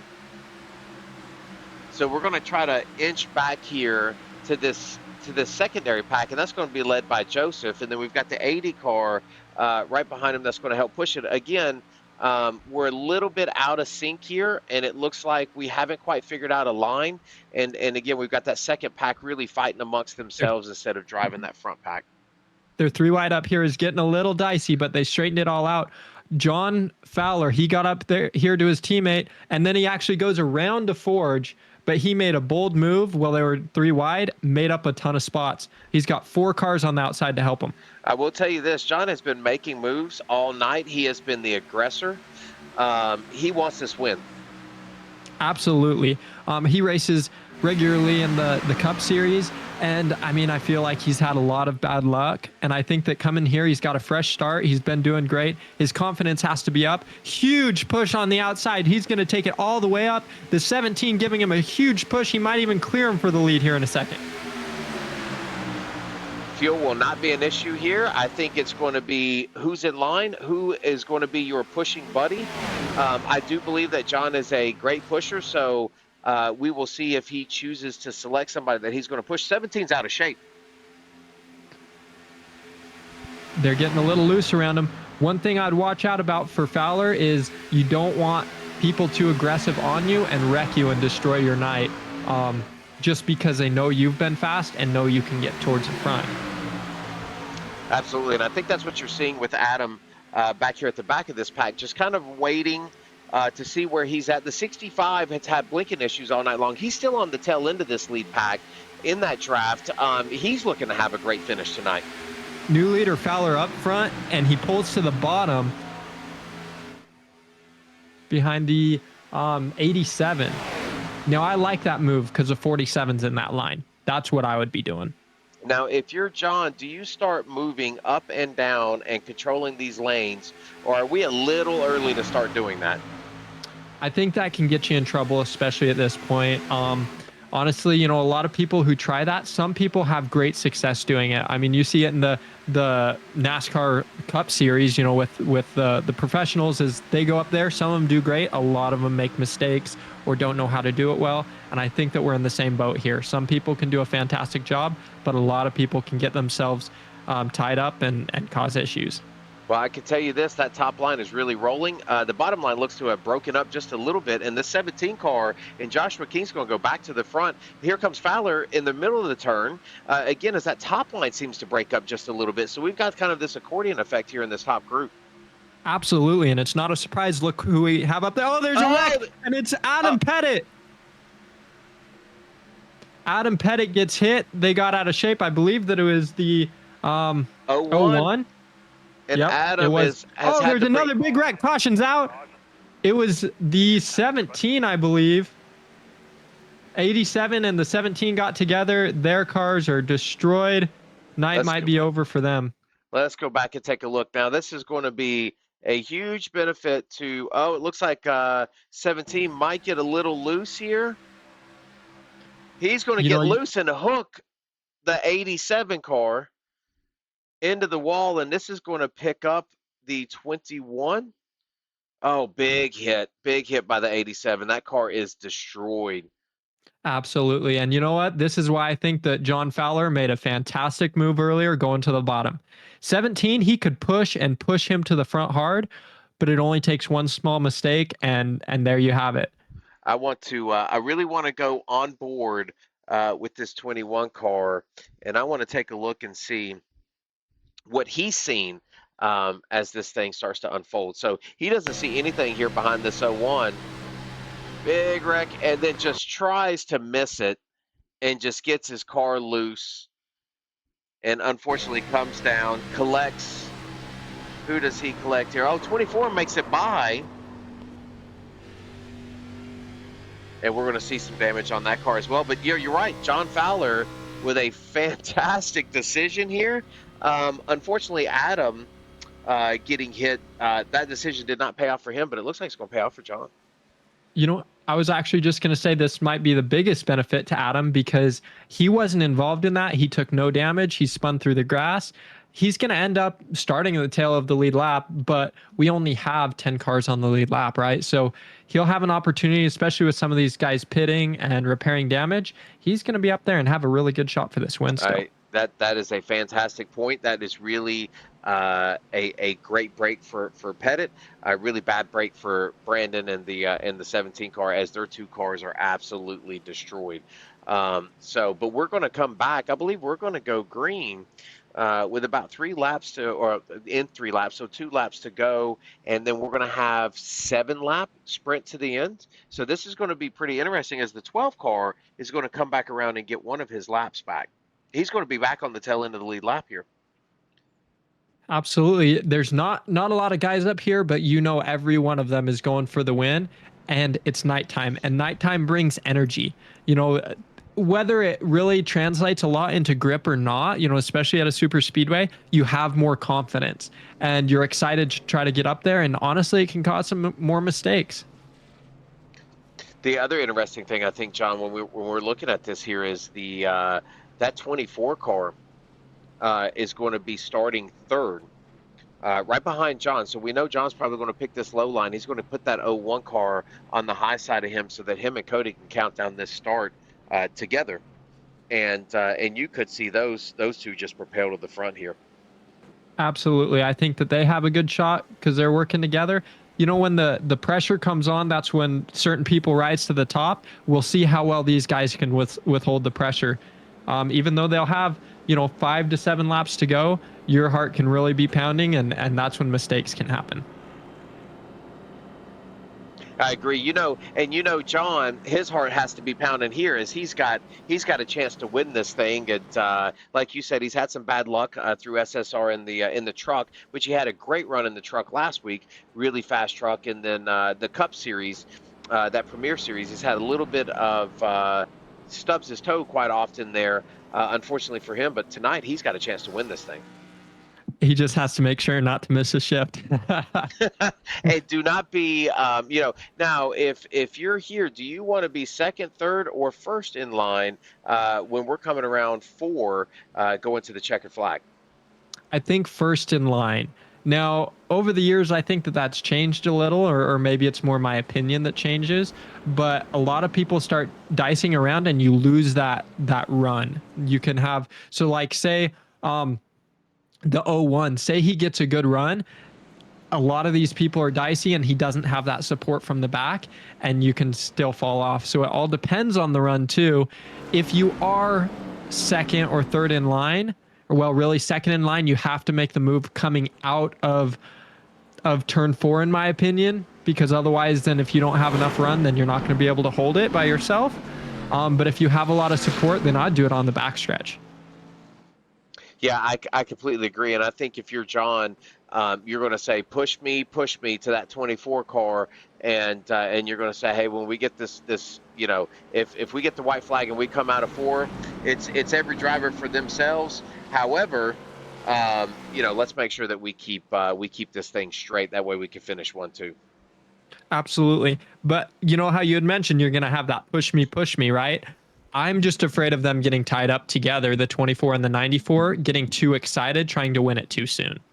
And that is a little bit of difference in the Xfinity versus the Cup car, right? It's the fact that the Xfinity car does not push as well as the Cup. I mean, you can really lay the bumper in the Cup car. And this Xfinity, as we've seen a couple of times, if you get a little off center, really going to knock that driver kind of sideways. And so, Cody has to make sure when he's pushing John here that it's a straight on hit and he's getting that good run. And again, watch that water temperature. We haven't seen that as a problem tonight, but I do think that it's something that could potentially rear its ugly head here at the end. Absolutely. Coming this close to the end, people are going to start pushing now. And with this few amount of laps to go, you're going to stay tight on that person, but it may be too many laps to stay bumper to bumper. And here we go. So we're going to come to the green flag here. And John and, again, Cody, as we thought, are going to call it out. I'd pull down. He does. The one pulls down. That's exactly what I'd do. Now, this is separating it into single file. So these guys in this case, because they're all dumping low, they're going to have to build something up here. I'd give it about 3 laps and then try to really build something up. Adam Pettit making a move right now to the outside, trying to bring some people with him, including the 47. The 47 is going to go with Adam here, and he is going to push him, and they might be able to clear this 21 coming down the backstretch here, going into 3. Or they might just stay on that top line because it looks like they're going to get a little bit more help from the next car in line. It was looking like the 21 was thinking about side drafting the 47. If I were him, I would have stayed low and then tried to pull behind him and try to use that to get towards the front following those two, because they're going to have a ton of speed, and then you can worry with them near the end. Well, I will tell you this, it is go time. We're seeing some pushing now. We're seeing some cars wiggle around because they are getting hung on that back bumper, and we are going to come down. We don't have any time to wait anymore. It's starting to maneuver yourself as this 80 car is going to come up to the 47. 01 with a little bit of loose condition. He's going to separate that bottom line a little bit. Absolutely. That top line is getting some momentum and some speed. They're going to have a huge run coming down the backstretch here. Is the 47 going to pull low? I mean, is the 46 going to pull low or stay with the 47? I think if he can come out of this turn on the high side in 4 and he can pull coming down that front stretch, he better pull over in front of John and use the strength of John as the pusher to help him. Absolutely. Now that 24 has to be aggressive, staying with the 94.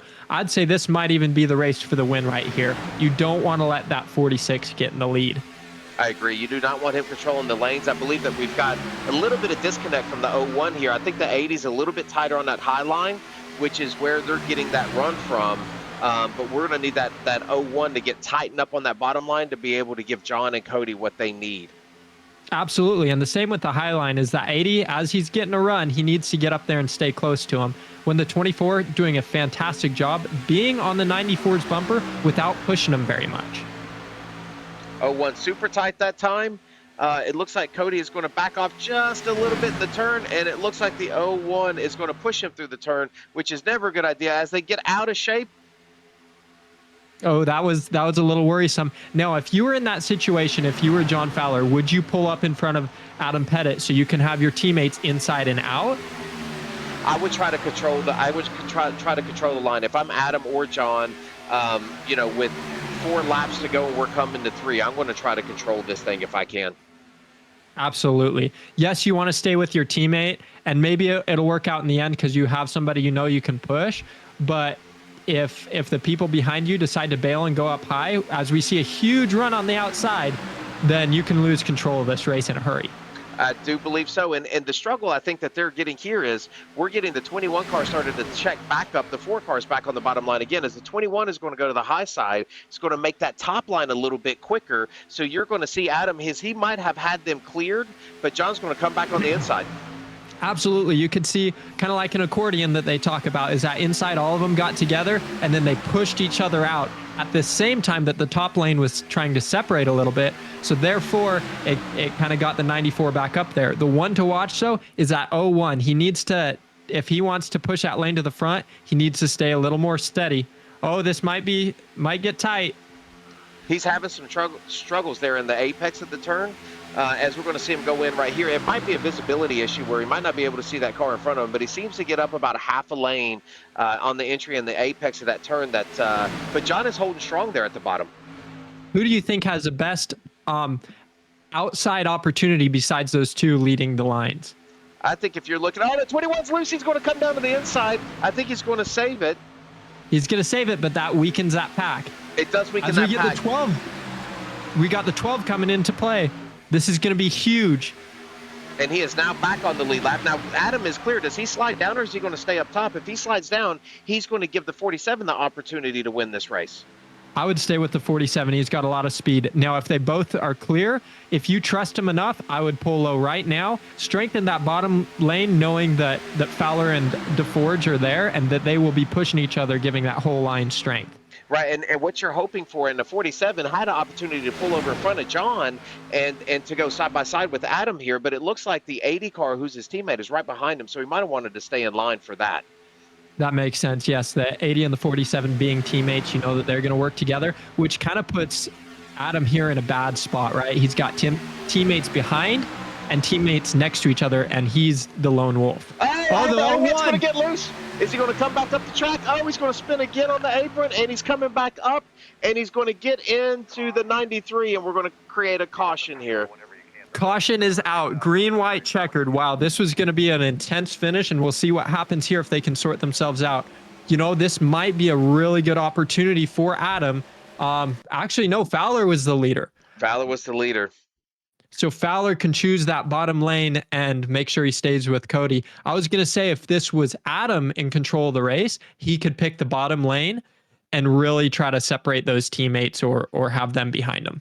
And I think that's what you've got to do, right? So I think what happened here is Cody might have snagged that. He did not snag that apron. It looks like the 01 again missed the entry to that turn, tried to stay off of the 47, might be a little net code there, gets loose, and when he does, he checks it up and he saves it, but then he pops back on the track, gets loose again, and then he's going to overcorrect and come back up the track, and he's going to collect the 98 in this wreck as he turns right up that track. And when you're here, you're just kind of along for the ride in this Xfinity. A little bit more net code, but I believe that would have been a wreck regardless.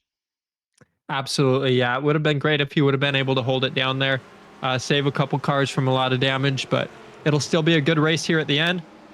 And we only have one green-white checkered attempt. This has been a wild night. I do believe that we have seen some really good side-by-side, some great racing side-by-side. We've seen some strength of some drivers, and then I think we've seen a couple of weaknesses as well. But I do believe from a Daytona, what more can you ask for? Absolutely. I'm going to throw the question out that you threw at me earlier. Do you pit, and who pits? I think you have to stay out here. I don't think there's any way that you can come in. Can we pull Mr. Fowler up here to talk to us? It looks like we still have the lights on, so we have 2 more laps here. Absolutely. I'll grab him real quick, and I'll be right back in with him.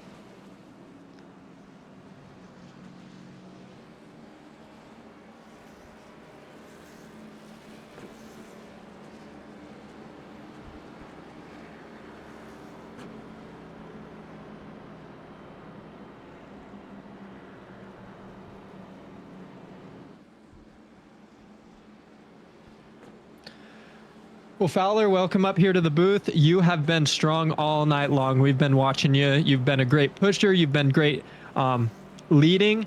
What's your plan here, especially having your teammate here behind you? Oh man, this caution really messed us up. I really thought, man, we was doing an excellent job. Cody was doing an excellent job, staying with me, keeping us side by side with the guys on the outside.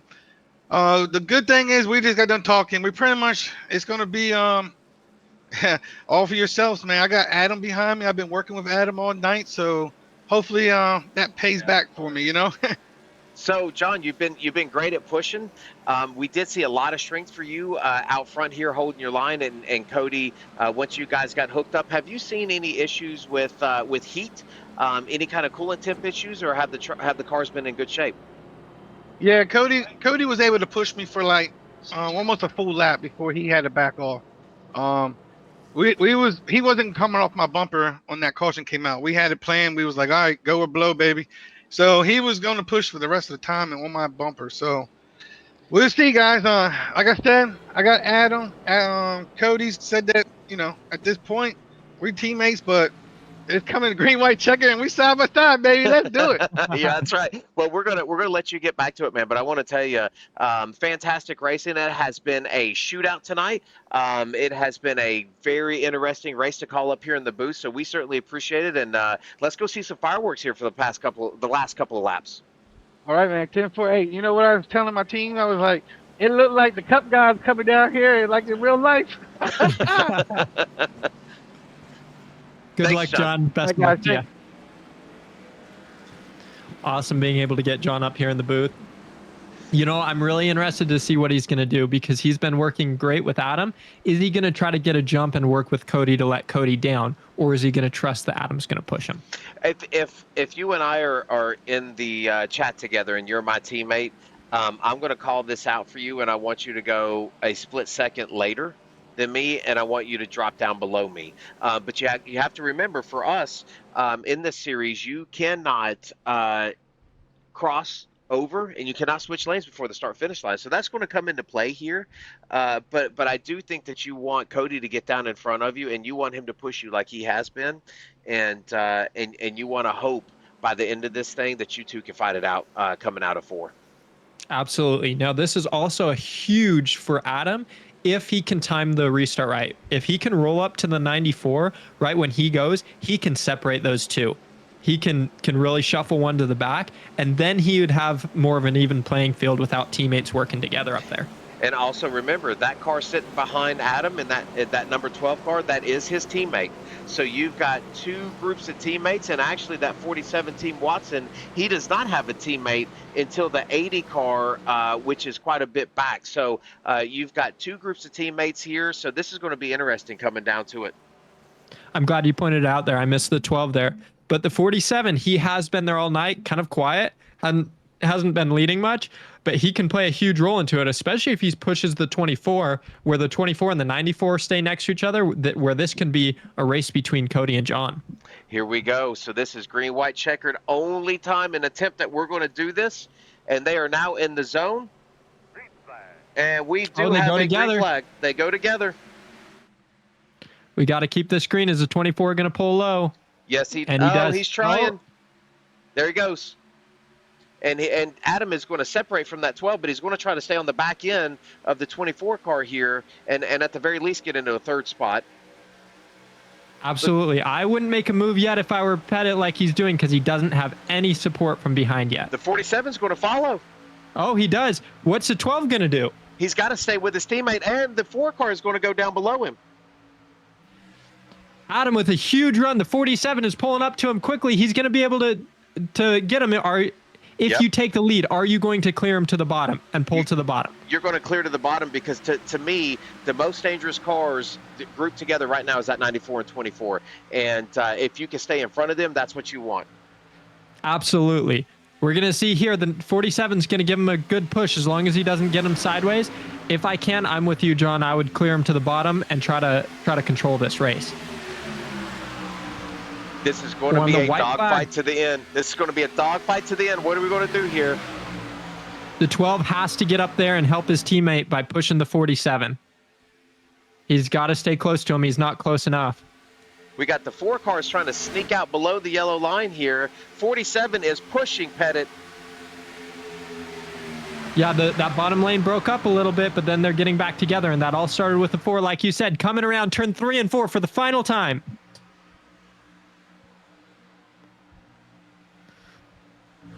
Here we go. 46 is out front. What's the 24? 24 is going to get loose. Oh, they get together. And the 46 is going to get it. Adam Pettit wins with John Fowler second. No caution. What an amazing finish. Wow. Oh, they're going to wreck after that, but what a great finish. 47 is going to get third, and he is going to push Adam to that win. I believe Adam is going to owe him a Christmas card after this one. Absolutely. That 47. Isaac Mock, an amazing run all night long. Pulls out a third place finish. I'd be happy with that. Absolutely, I do think that was a good, clean finish. And if you don't mind, let's go back. Let's go back and just take a look at this here, because it did look like that 47 was glued to the back end of Pettit. And as you can see here, we've got a little bit of a gap between the 94 and 24. And I believe that started kind of in the middle of this apex here, because you had the 24 on, and I believe he just either had to burp the throttle, and he got a little bit of the gap when the 47 was able to stay on top of the 46, and that was all she wrote at that point. John didn't have a chance. Absolutely. He didn't have the momentum behind him, even though he had his teammate. They about started to get straightened back up when the 24 got back to him, but there just wasn't enough time. Wasn't enough time. And let's watch Pettit burn it down here, as he's going to pick up the very first win ever in the Xfinity series for SSR. So congratulations to Adam and anything EC, and we'll have a quick talk with him. Absolutely. I mean, look at where his teammate, where did his teammate end up as well? He finished in sixth. Sixth, so yep. Two of them inside the top 10. So we are going to we're going to watch Adam burn it down here, and then we're going to go. We're going to toggle this ticker off, and we're going to see if we can't go through the results here. As it looks like Pettit is going to be your winner. Fowler going to come in second. So close to a win here. Isaac, again, with a great push to Adam here to take the third place. You got Cody DeForge. Great bounce back for him, being wrecked earlier on. Jordan coming out of nowhere, that 4 car to get a top 5. You got Cody Wingo in 7th, Derek Catt in 8th, and Joseph and Colin are going to round out the top 10. Absolutely. I mean, taking it easy, that Joseph said earlier, paid off for him. Top 10 finish, fantastic night. I wouldn't wish for anything more. And you look there as well. Oh, let me see. The page just skipped there. Is the 4 cars, who I was going to say is he was going back and forth, getting, not holding it super straight, right? Mm-hmm. And so we were worried about him. He pulls out with a top 5 finish. He helped those guys push him to the front. I mean, they couldn't have done it without him either. I agree completely. And then in 11th, you've got Curtis Rogers, 12th, Xander, Johnny Barker in 13th. Really good bounce back for him from getting loose early on in that race to finish in the top 13. Joshua, Cliff, Brandon, Victor, Stephen Hine in 18th. Ledesma in 19th, and then Ira rounding out the top 20. And to finish this off, man, you got Brandon Dwayne, 2 teammates there, and then you've got Ron and Joe Hudson finishing out the top 24. So fantastic night overall. You really cannot blame it. That is Daytona. Absolutely. Are we planning on getting? Yes, sir. I'd love to pull the top 3 in here. Yeah, let me see if I can find them real quick. Okay, I'll grab Adam real quick for us. Steer it. Adam, this is John here in the booth, man. Do you got a copy? 10-4, got you guys. So, Adam, very first race in the Xfinity series for Slingshot Sim Racing, and you come home the victor. Walk us through those last couple of laps here. We were talking in the booth, and I think when you first took that green flag and you go in the middle of 1 and 2 and you decide to take that high side, I'm like, well, he doesn't have any help, and here comes this 47 just to push it to a victory. Yeah. the outside is just it's so strong here at Daytona and Talladega. You can you lose it going into the corners, but you get it coming out of the corners. And then I figured the 47 and I got back up there together. I don't know, 2 cautions towards the end there when I kind of got sent through the grass, but he worked with me, and I was like, hey, let's just see if he's going to work with me again. I didn't know if he was part of John and Forge, but he stuck with me, and I tried to run the line because obviously with this track being a little bit more narrow, you can kind of place your car to where the car behind you is really going to have to force the issue to make it 3 wide. So I tried to block it the best that I could, and he just stayed right there on my tail, and that was all that I needed. So but as good as I was tonight, it wouldn't have happened without Isaac. So tip of the cap to him for pushing me to that dub here tonight. Yeah, and I feel like and you had your teammate Cody there in the 12 car. He was with you a couple. He had a little bit of issues there in the first half, but he actually finished sixth, so he had a great run too. But I thought you were kind of going to hook up with him, and then when you went to that high side, you must have had a great run on them going into one and right in that apex. And I was surprised at how quick the 47 was be able to get on you, but it was really clean run right to that start finish line at the finish. Normally that's where you see the big fireworks, but it looks like everybody held their line. Cody backed off just a little bit from John, and I think that's all you needed to get a fender in front of John. So it was a fantastic race to the end. Yeah, no, everyone up at the front. That was super clean. We were right there at the end of the race. I made sure to acknowledge that. We obviously could have wrecked, and someone from seventh or eighth could have won the race, but we all kept it clean. So tip of the cap to everybody up there, and then two to Cody Riggs, because being the third car, he's the most important car. So he was giving us giving the 47 good shots. Coming down the backstretch, going into 3, which gave us that. Unfortunately, DeForge had a little bit of damage, which I think kind of also played a little bit of an effect to what happened to the inside line. But man, that was just so much fun tonight. Really great group of guys. I couldn't have imagined Daytona going better for the first race of the first series race and all that. So tip of the cap to all the drivers tonight. That was so much fun. Thank you. Well, Adam, you made history, my friend, being the very first race winner for the Xfinity series. So, and we're going to turn it over to you, sir. And any shout outs that you want to have, the mic is yours. Thank you. So Rev Racing led the very first lap with Cody Riggs, and obviously we lead the last lap here with myself taking the win. So that's something that no one can ever take away from us here in SSR, the Xfinity series. But then also want to give a big shout out to Sean Kozier and Alan Kozier over there at Anything EC. They just opened up a store in down in Florida for any of your car detailing needs. They also have a website, anythingec.com. Use code PETIT15 to get 15% off your order. And then also the guys over there at Go Sim Racing.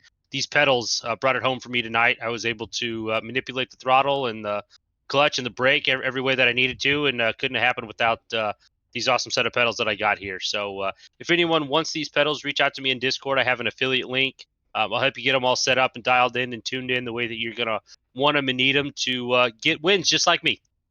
Adam, we all need that. Yeah, thank you so much, Adam, and congratulations on your win. Go celebrate with your team, and great to have you here in the Xfinity series, and I think we're going to have a fantastic series going forward. Yeah, thank you, Johns. I appreciate it, guys. Yep, thank you. Yeah, have a good night. Okay, John, you are more than welcome to call Fowler up, and then you can take that interview, sir. Absolutely. Fowler, we got you up in the booth. This is John. You got us? Oh yeah, I got John, and John. Absolutely. Well, John, what a night. You didn't walk away with the win, but how was that race? How was that finish? Man, to be honest with you, that was a lot of fun, dude. I couldn't believe Adam. let Cody in front of him. I was like, oh crap, we just got a gift. He just gifted us Cody getting behind me on that restart. Like, I was like, damn, Cody, let's go. Plus, I counted us down too. So Cody had a little jump, but that was our plan. We was like, all right, man, we're gonna get out here. You get behind me and don't leave. Let's go. But he had quite a bit of damage from his earlier wreck. Yeah, that damage definitely would have affected him. We kind of saw it there. You guys separated a little bit, but we still saw a huge amount of speed out of you two. You had some help from behind you. It looked like just there at the end, then your lane got a little bit separated. How did that affect, coming to the line with such a close finish? Yeah, it did a little bit. I ain't gonna lie. I told myself, I said, coming off of 4, I'm not going to side drive. I'm not going to get up there because I always get wrecked coming to the checkers. So I told myself I'm holding my line. Maybe if I would have got up to Adam just a little bit closer in my door, maybe I could have squeaked it out. But I didn't want to take the chance. I wanted a clean finish for the league, for the race, because it was such a good race. So I was like, hey, I'm holding my line, baby. Let's go. Checkers and wreckers. Absolutely. I mean, the finish was 6/1000ths of a second. I mean, it was really close. Just the nose. I mean, you guys did a fantastic job, and we were talking about how you've had such a string of bad luck in different series, and then you have just been consistent all night long. You were there when you needed to be. You kept it up front, and you put a race together. How does it feel to give you that momentum moving forward? John, it's big for me because last week in the truck series, by the way, everybody, check us out on Tuesday nights. We got in the truck series. I had an awesome race going, man. My best race probably in a long, long time. And then I come out and I was just being smart tonight. I got behind Adam early and I stayed behind him. And I was like, all right, Cody, stay behind Adam. We're not leaving him. Just be smart. Just stay behind him. We're gonna pit. Then I pitted, ran out of talent, and I locked up. I'm still getting used to this damn brake pedal. I locked up, spun around, spun the thing right back around like Ricky Bobby, and got pit and went back on the track. And I was like, all right, calm down. Let's get our stuff together. So, yeah, for once, I feel like I raced a nice, smart race. Let's put it that way. Fantastic job, John. Couldn't give you enough credit. You were there when you needed to be. I got one last question before I hand the mic over to you. How is fuel for a lot of you guys, especially near the end? I know you pitted, but were some of these guys running on fumes after that green-white checkered? Yeah, I think so. I think Cody was. I think Cody was like, I think he had 2 laps left. So we were like, man, I looked up and I was like, hey, Cody, the best thing is we only got 1 green-white checker. So you should be good. So, yeah, I didn't know what was going to happen with him. So, yeah, the fuel was pretty decent. If you wasn't up front, then you didn't burn a lot of fuel. So, yeah, it wasn't too bad. I saw Adam go in the last time, and I was like, well, if Adam's going in, I'm just going to go in with him and work our way back up to the front. The two of you that pitted there at the end or in that last caution, you ended up 1-2. Fantastic job, John. We'll hand the mic over to you for a second for any shout outs you'd like to make as well. All right, thanks you guys. Hey, it's gonna be a little long one because I don't get this often, but first I just want to thank the most important person, John. I want to thank you, John Ross. I want to thank all you guys, John, all you guys, man.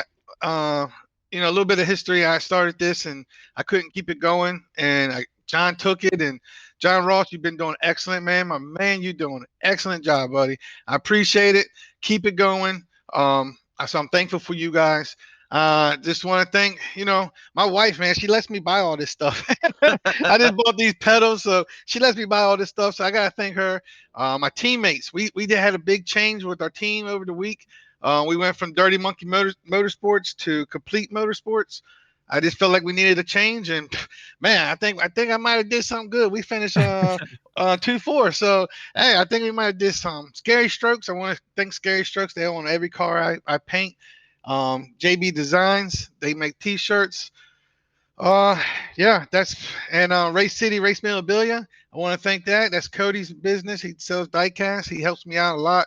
So I just want to say thank you to everybody, man. Let's put another good show. Hopefully you'll be talking to me maybe Tuesday night, maybe Wednesday night, then maybe next Monday. Let's go. John, thank you so much, man. We certainly appreciate it. All right, thank you guys. Have a good night. See ya. We'll get Isaac in here for our last interview.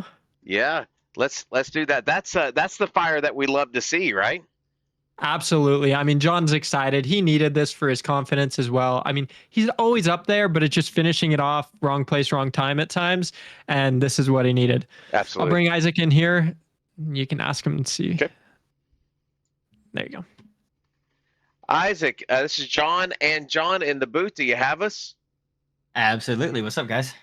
Isaac, so you have come out here and put on a great show. I think John and I were talking in the booth, and you were pretty consistent. You had some really good runs up there, and then you kind of got mired in the back a little bit, and then come right back to the front.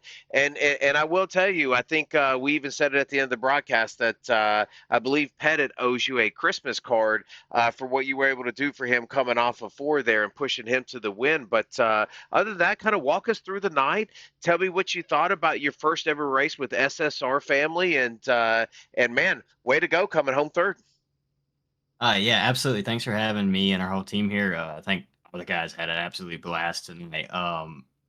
We qualified really good. I ran up front for the first stint.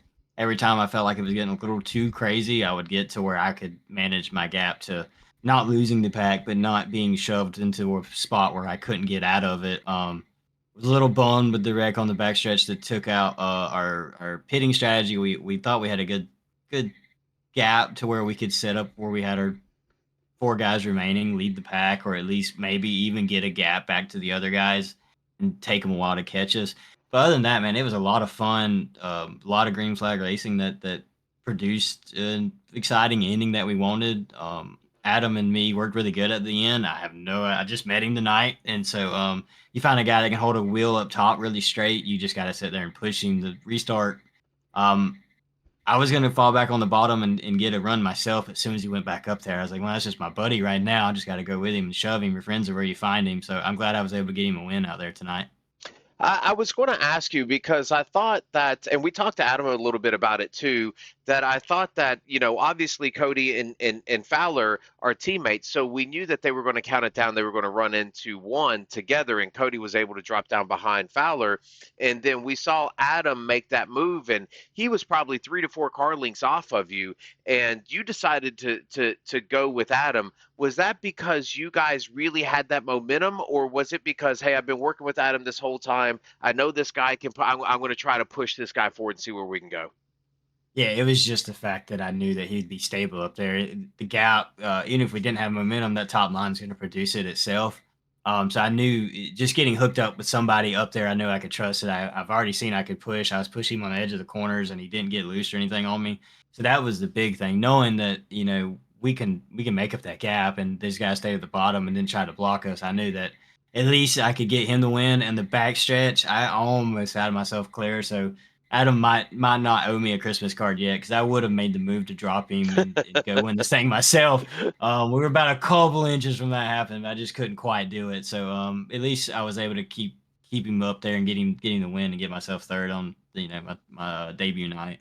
Yeah, well, Isaac, as you know, it's not only your debut night, but it is the debut for the Xfinity series with SSR. And of course, we have the Tuesday Night Truck League, and then we have the Premier League on Wednesdays. But this is our very first race with the SSR series altogether, and you were able to put yourself on a podium. So we look to see great things from you for the rest of this year. And we have a 15 race season. This is obviously one, so we have 14 left, and we're going to get to do all kinds of racing. We're going to get into some mile and a halves and some road courses and things like that. But kind of give me, are you a plate racer? Do you like the mile and a halves? Where can we say, hey, Isaac's the guy to look out for? Definitely Richmond. I have that circled a mile away when I saw it. I'm really good on super speedways. Mile and a halves, I might not be the pack leader, but I think I can stay in the top 5 pretty good. Michigan and the 2 mile tracks I'm gonna do really good at, but the short tracks I really do enjoy. It's been a minute since I raced in an Xfinity car, so I have to acclimate myself back. But I really do think Richmond and Phoenix, I think I should be able to do pretty good at.